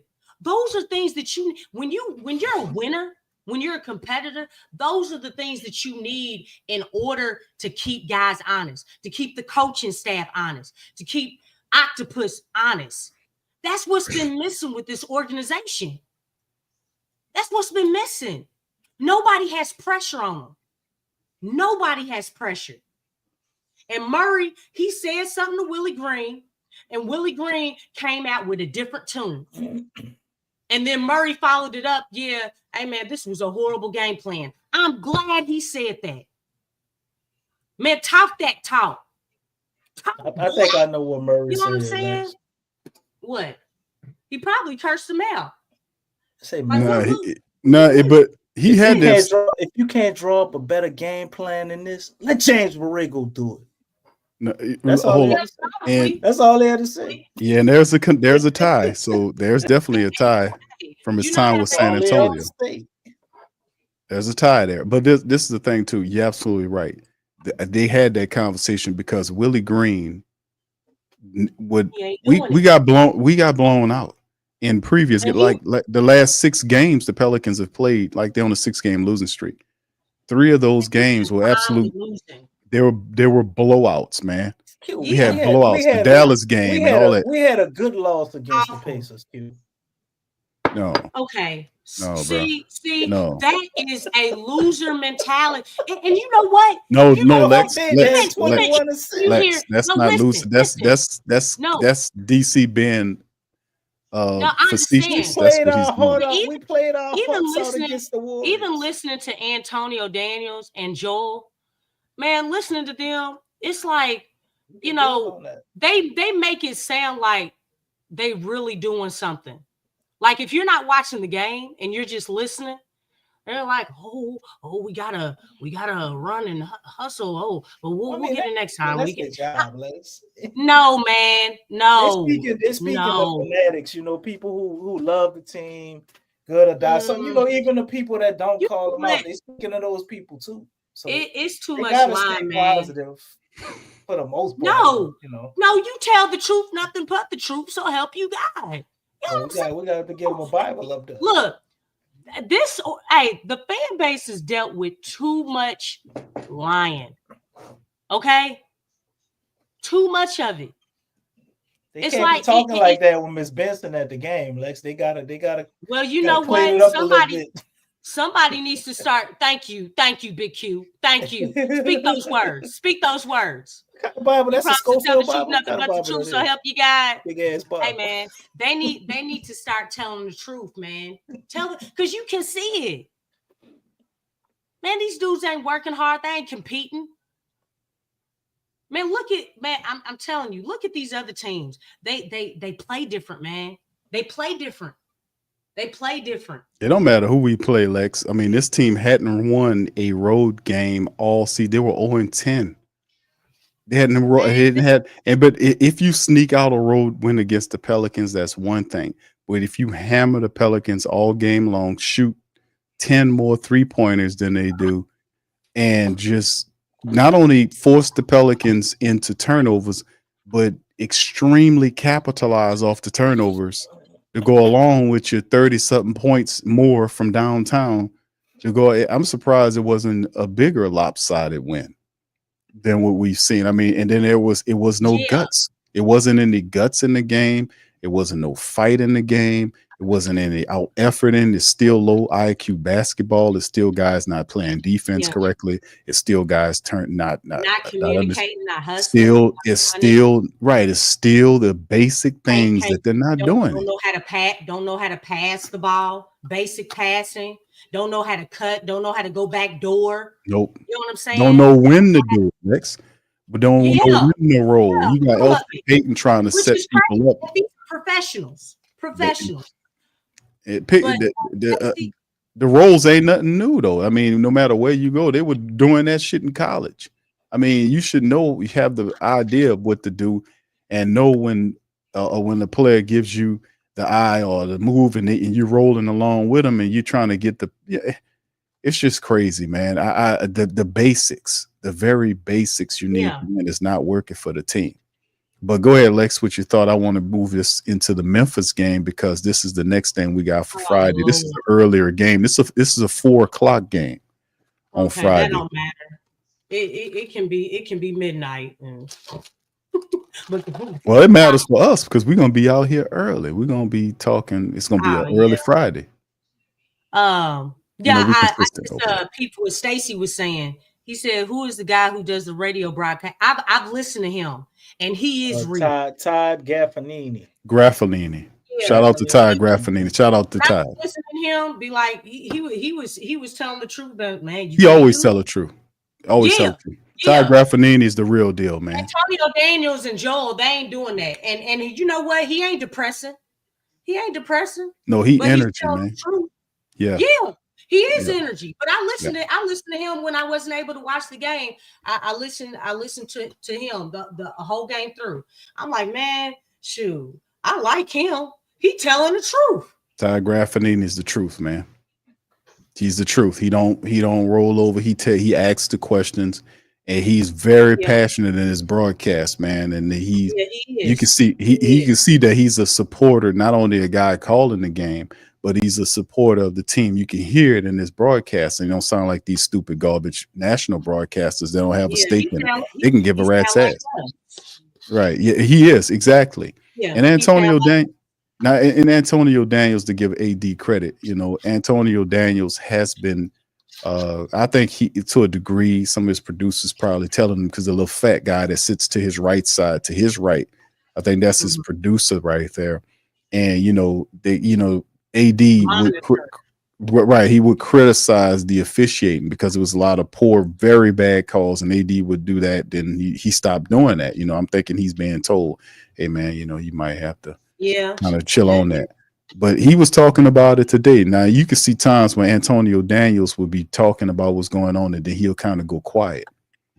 He'll say, yeah, that's true, this, that, and third, because he wants to say what he really want to say, but instead of just saying something that is just, he would just keep that away. So shout out to Antonio Daniels. A little bit. Did we realize that Dyson Daniels is playing awesome, right? But what about him? Also, Najee Marshall has averaged 20+ points his last 4 games as well. Yeah. Everybody's doing well because they're in better systems and they have better coaches. No, we talked about. Y'all remember when we talked about this? Yeah. I named everybody. Executives, everybody. Yeah, when coaches. When you're positioned, Najee had 24 tonight. That makes a world of a difference. And Najee against the Nuggets, he hit a clutch shot. Yeah, he threw it up and won the game. Yep. Yeah. Mm-hmm. Najee. Man, I'm happy for all of them. Najee got Brandon Ingram numbers. All that stuff. That's crazy, ain't it? Well, this is the thing too, because we kind of segue back to this. The next matchup, Friday, they full out tanking Tech Blitz. They're Washington, the worst team in the Jonas don't have good numbers, because they tanking, bro. Yeah, he's going to be a trade. He's going to be a tradable asset for them. There's a lot of them. He's probably going to the Lakers. Yeah, that's been setting it up. He's going west. He's definitely going west. So, they've been talking about him. Yeah, but the NBA, the next game we got is the Memphis Grizzlies. DC, please. I'm trying to move the show to the Memphis Grizzlies. It's not the Lakers post-game report, sir. This is the Pelican post-game report. Thank you very much. Let's talk about the I don't know Pelicans, what you man. so worked up for. We're gonna lose anyway, but go ahead. Losing the little brother. And if man, we This, ain't yeah, even right. little brother. Thank you, Lex. Thank That you, was Lex. that was by adoption. Well, Lex, man, she they just didn't pull the papers out. she just They did drew a a blood test, and she just it's drew paint no on relation. DC using his own words. No, I can't even use Willie and messed all that up. I can't even use that no more. This our little He brothers. messed it up. And I told DC that crap a couple years ago. You told me, you my little brother. Like, man, get out of here. Them That was people 2 are years ago, Q. you still valid. When I said it was a valid point because they had never beat us when Zion and BI played. And to be honest, like how many games have Memphis even played against us with Zion and BI without one of them going out the game hurt? It don't matter. Probably like Matter. one game. But You know it ain't gonna happen under Willie Green. Let's talk about the last hit though. The last hit they played Memphis when Ja came back and had a lead on them, and Memphis came back and spanked. Yeah, and you know what? A week later they did deja vu. It did the same shit. All right, go on, Big Q. Yeah. All right. Is Ja playing? Is Ja playing? Yes, he is. I think he is playing. We're going to lose. Yep. With DeJounte Murray there, you still gonna lose with But we're gonna compete. Hey, and not only that, hold on Scottie here. Pippen Jr. has been playing like a beast. That dude's been doing it, man. And he's the backup point guard. Mm-hmm. He's been doing the same. So wait, so Tyrus Jones is gone, and I didn't find another backup point guard. That's what good teams do. DC, don't act like you're that's surprised, what- bro. yeah. Don't act surprised. That's what good teams do. Taylor Jenkins is a good coach, man. Look, there's a Draymond say he's soft. who? Huh? Draymond called the man soft. Who? Draymond. Who? Taylor. Who? Oh, he did? Oh. Yep. Well, you know On what? his podcast. They don't go around kicking people in the crotch, bro. That's why he said. Go ahead, Lex. If Taylor is soft, then what is Willie Green? Crazy. Tissue paper. Spiritual. Oh man, you Pastor. wiping him off with a bite. Pastor. No, no. TD Jake's little brother. Not toilet paper, tissue paper. You know the one you blow your nose with that's super soft. Hey, that's you know what? Either or, because if you get ultra Charmin ultra soft, yeah, shoot, it's still soft as the tissue paper. But I feel you though. Okay. All right, so this is the next matchup we got. We have the Memphis Grizzlies. We got to travel to Memphis. It's a 3-game road trip. The Pelicans start off Friday. They go up to Memphis to take them, and then we'll talk about the other games when they arrive. But Ja Morant's supposed to be back. Bane is there, and there's several other players. We know Jaren Jackson. Bane is back too. Oh, yes, Bane is back. So yeah, we got a pretty good team. We got to deal with the Memphis Grizzlies squad. Is going to be a challenge. The Grizzlies are currently 12-7. They're 12-7. They're 8-3 in their building. This will be a Friday game. It's also an NBA Cup game. So now listen, let's preference this for a second because wait, this is a TNT game too? NBA TV game. All right, so the thing is, no, hold on, DC, because we gotta look at it like this because we heard what they said tonight. The DeJounte Murray, Willie Green, the frustration. So obviously there has to be a change. It has to be a change in philosophy and attitude after hearing DeJounte Murray, after hearing Willie Green talking about him being disgusted. So we can't kind of look at the Memphis game and say, well, we're going to lose the game. After hearing Murray and Willie Green, something's got to shake here. An effort has to happen. So with that baked in, well, let me hold on, Lex. With that baked into it, hearing what we heard from DeJounte, if you don't believe Willie Green, we know DeJounte means business. So with all that being said, is it still a loss? Yes. Yes. Yes. Without hesitation. Yes. Yeah, without hesitation. All right, now you tell us how they're gonna win. Don't ask us. We said they're gonna lose. I'm asking you guys. Well, how they gonna win? I can tell you how they're gonna lose. I can tell you how they're gonna back of my hand. Well, DC, you sit up here asking me a question about how they're gonna win. I'll put it in 2 words. DeJounte Murray. Damn cute. DeJounte Superman all of a sudden to you? He don't have to be Superman, DC, but one game that means back from an injury, bro. Bro, listen, it's attitude is what I'm saying, bro. Playing off of turkey and macaroni. No, Get brother, bro, listen. Week, bro. I ain't saying a man like Michael Jordan. I'm saying what he's saying, his attitude and the temperament of what he was saying, bringing here. It's a change to what you've been seeing over the last several games. All you've been hearing from Willie Green is this other nonsense. When you heard other players get up there, they did not rail into Willie Green's game plan and call it or whatever he called it and shit on it. And nobody said that. And that's the thing. You seen him get upset and about what happened. Something has to change there.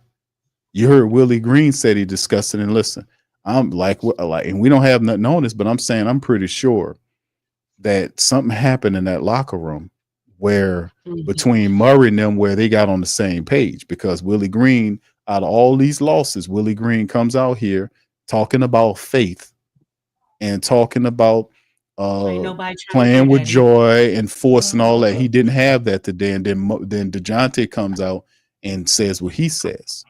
So, which allows like Lexxah ran out of joy, Q. Just like they ran out of force and they ran out of credit and they ran out of pride. You know, Willie Green found something, he running into the ground. But you asked me a question about what changes. That's what I'm saying. The attitude, because the Pelicans they have to play with a better attitude in this.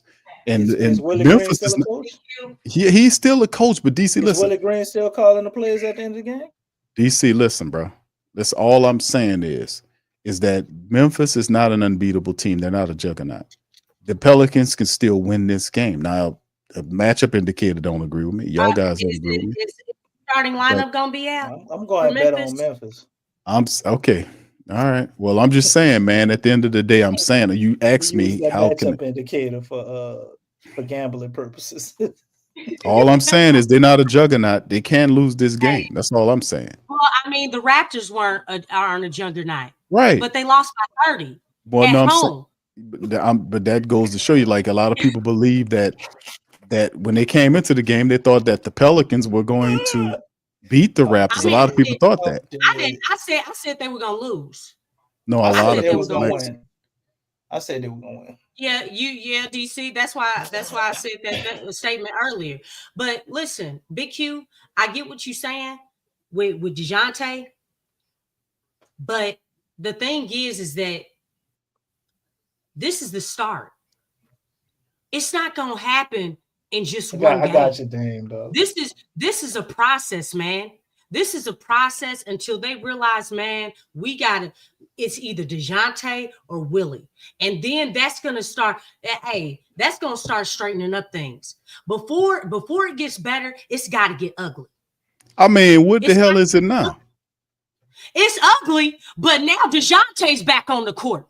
Well, that's my point. You see what I'm saying? Yes. Yeah, DeJounte's back. This is just one game. One game. They're not gonna get that. You're telling me that they're gonna bam. All right, we're straightening up, DeJounte. We're gonna get this right. You telling me they're gonna do that in one game? I don't think so. That's just being realistic. Look how long it's taken Willie. You know, look. We talk about all the changes or all the things that he has not changed about his coaching. 4 years in, and he's still doing the same. And you think in one game, he's going to change his tune? I don't think so. Okay, I'm just well, being realistic. No, I get what you're saying, because you don't have any faith in him, and it's the same with me about Willie Green. The whole thing is, but like, we come into the season, we know DeJounte Murray was brought here to keep everybody in their roles, to bring order to the team, not to be the superstar of the team, but he was brought in to make sure everybody stay in their roles. He was brought in to be the brains to fix what was going on in the 0-22 situation, where the Pelicans getting to these clutch moments and just screw it on up. That's what DeJounte Murray coming in would help with. So moving forward, now I know he's coming off an injury, but I'm saying in terms of temperament, like, he said all the things that they need to hear. Now, if they go out there and have another blowout loss, after saying all that, then that's a whole nother issue altogether. But I don't think they're gonna have a blowout loss. But that's what I'm saying. The whole situation is all about efforting. Damn, I don't know about. I don't even know about that. That's what I'm saying. I think These teams, they're gonna pull like the 4-point loss out the bag. That's usually what happens, and we put up a good fight. Is Brandon Ingram playing? Is Trey Murphy playing? That might change things a little bit, but I don't. We don't know. We ain't got no word on none of those players. I don't see how we beat Memphis. I don't see how we beat any team with a good coach. You might get Trey Murphy back before you get Brandon Ingram back. We could play, and we could have a 10-point lead at halftime. They're gonna go into halftime, and you know what happens with every competent coach at halftime against the Pelicans. They go in the locker room and they start rubbing their hands like Birdman. Q. Yeah, I know. And they look at the stuff that was going on, and they start smiling and say, "I got something for that." And they come out and do it for the rest of the game, and we never figure it out until the next game.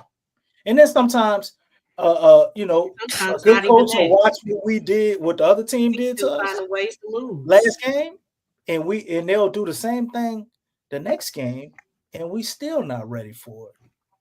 Nope. You remember when they first started full court pressing us? It took us like 3 to maybe 4 games to adjust to that, bro. And to realize that when they was running a full court press, we got to try to hurry up and get the ball up the court. Or don't allow them to trap you. Pass the ball before it gets set. Slow. It took us 3-4 games to figure that out. Slow. So it's the same thing, bro. Any team that has a competent coach at this point right now, I don't think we can beat them at this point right now. We need all of our talent out there to be able to beat them. So under the circumstance that Brandon Ingram is there, Trey Murphy plays, they talking about Herb Jones possibly coming back, all that shit. Everybody playing, maybe we could get lucky, but that's what it will take. It'll take a monster performance from somebody. Herb got to drop 28, 30 points or something. B.I. got to have 20-plus points. DeJounte got to play like DeJounte. And C.J. got to not take 20 shots and make 5. Oh, wow. That's for 19 points. And then we can win. But that's asking a lot, bro, for guys who, people said their formed the mutiny against Willie Green. I don't think DeJounte by himself just change how everybody feel about Willie Green. Maybe they like DeJounte and they rocking what he's saying, but they still not feeling Willie. Nope. They tired of playing with force. They tired of being proud in losses. You know what I'm saying? That's sad. They're tired of anytime they ask for a suggestion on what we need to do, coach, just play with more pace.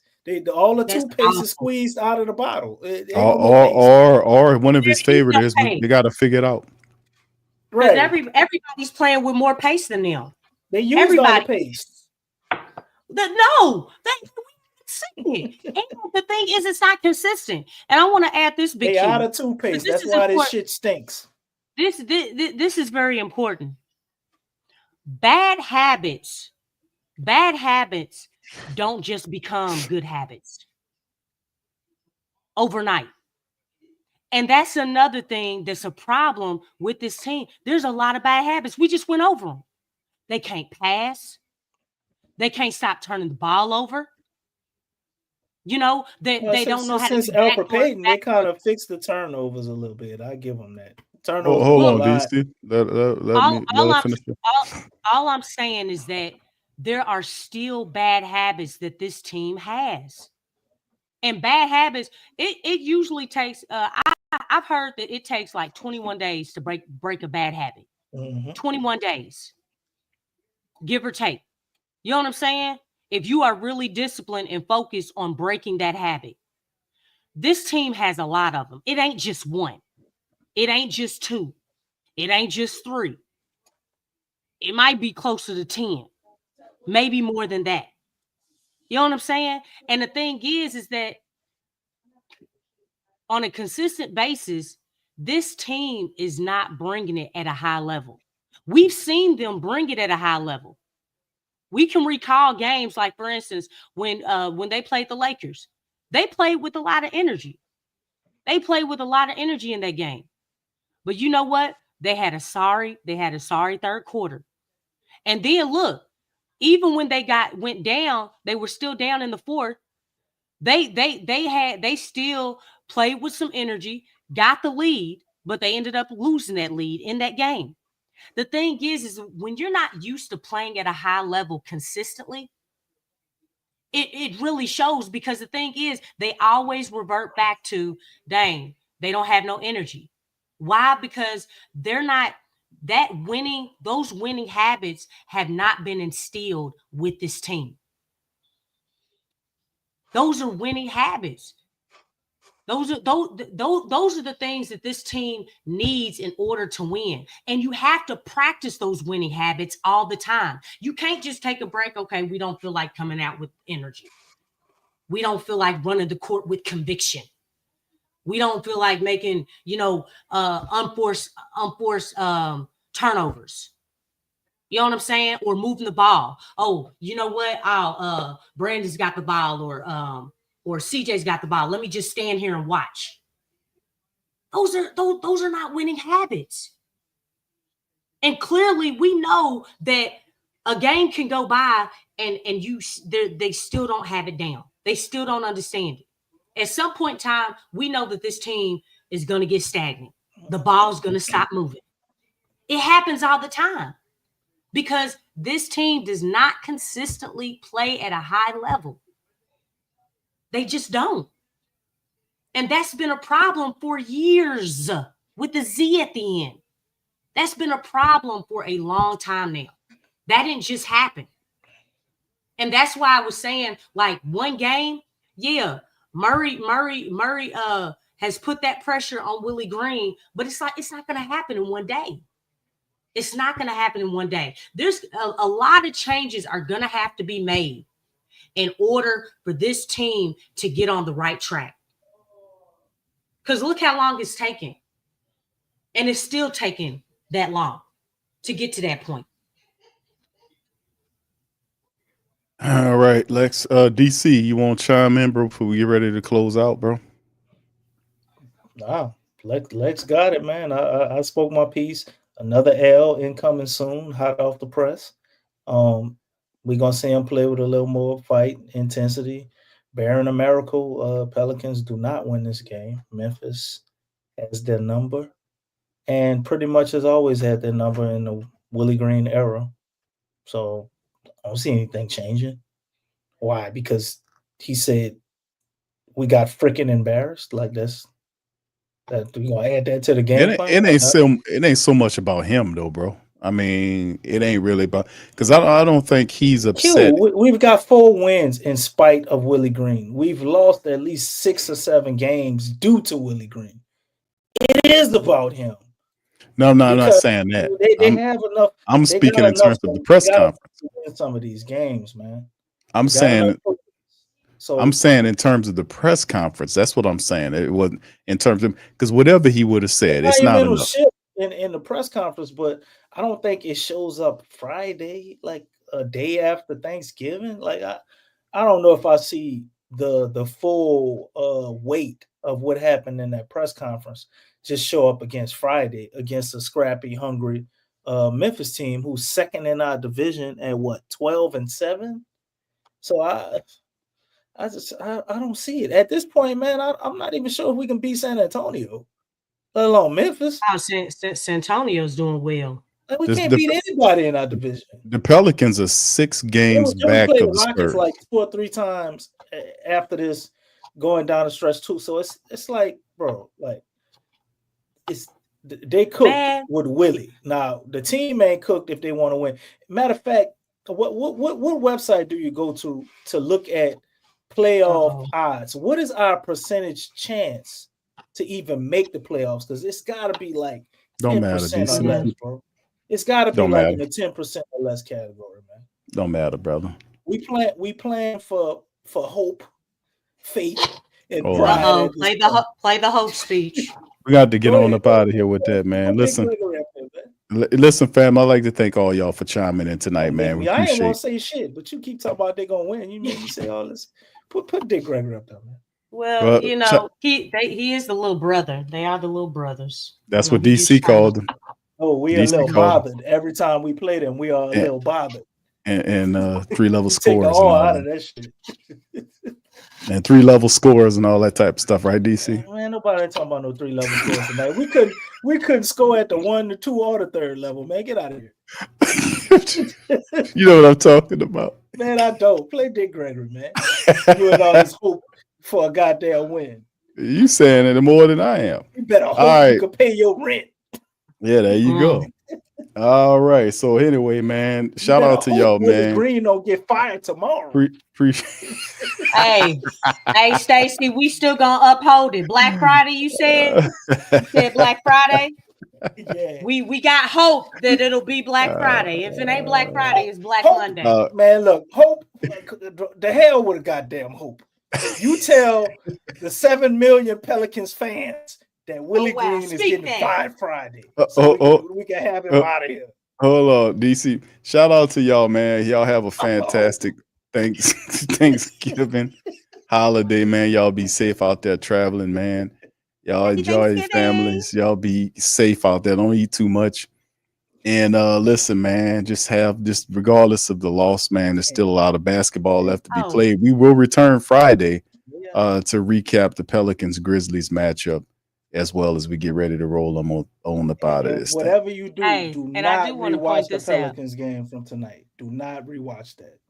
I'm not. Burn the tape. Yeah, shoot, burn all the tapes then. But anyway, I could rewatch the last two. I'm not gonna lie, but burn the one from this night. For Burn real? the tape. I mean, it wasn't. It wasn't last like two- completely. the last two roll it up and burn it, Completely DC. horrible to like the last 5 DC, minutes. just take the last game and roll it up and burn it, bro. That's all you need to do. hey, this is No, a fun no, fact don't though. roll it up. No smoking. Just burn This is this a fun shit. fact. The last time that we played around Thanksgiving, it was against Memphis, and that was a loss. I just want to let everybody know. Oh, okay. On that note, here's Dick Gregory. You're a great historian. You should know this. And this is for DC mentioning hope all the time. Nah, you hope Ain't no Willie hope. gonna I win. don't give a fucking hope, man. Hope you gonna pay your goddamn rent. Hope your car work. Come on, man. Ain't no but bullshit. No, I'm just saying. I think a lot of black people are being brainwashed. It ain't got nothing to do with them. Okay. And here, if you say I'd like to go to Paris this year, but I can't afford, you just told 75 trillion cells to see to you don't get to Paris. Huh? That's who you are. And when you find that out, when they told me I had the worst cancer you can find, I told my son, Doc, I said, don't show that to your mother, till after your sister get married. So I gave it a report. How could they do this? I said, Bill, you better get out of here. You think I'm leaving this pussy here for your high school sweetheart? You out your mind. I ain't going nowhere. I know I'm not going nowhere. If you hope don't work. You never heard no rich, powerful motherfucker say hope. Hope I'll win the war, but a fool. The real folks know they're going to win the war before they start, except they don't count in the universe. There it is. Universe. There it is. You're listening to the Pelicans postgame report on the PRO Media Network for all things Pelicans. Perfect. Fly Pelican, fly Pelican, fly Pelican. And I tell them that. Birds of a feather, fuck a feather. Fly down, my Pelicans forever. Yeah, ain't gon' lie, I feel flyer than I ever been. We stay ballin', this New Orleans, I'm a Pelican. It's going down in the nest, wild, wild west. Come in town and you best, show us some respect. 3-point threat, I better make it rain. If it's up, then don't jump stupid like your ankle sprain. Always said, never hate the player, hate the game. Jumpin' where the dame late, bunch of train. Post game, big Q, talking about business. Bird gang, YouTube, they ain't flocking with us. Lock up the division mission, get into the finals. Finish competition, then it's going win the title. I know this flyer than you can get. Such a threat that the ref just might call a tag. You could double, you could press, but you can't check. Right, left, slide by you like a Eurostep. Fly Pelican. Pelican. And I tell them that birds of a feather flock together. Fly, die, I'm a pelican forever. Pelican forever. And never, and never, and never, and never, and never, and never. Say birds of a feather flock together. Yeah, fly, die, I'm a pelican forever. Pelican forever.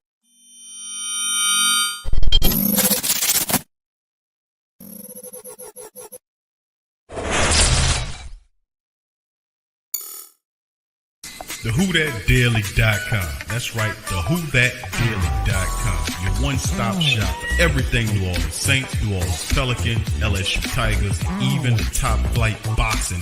So if you're a Who That and you're looking for a place to stay up on your team, TheWhoThatDaily.com is your site. TheWhoThatDaily.com for the sport Who That in all of us.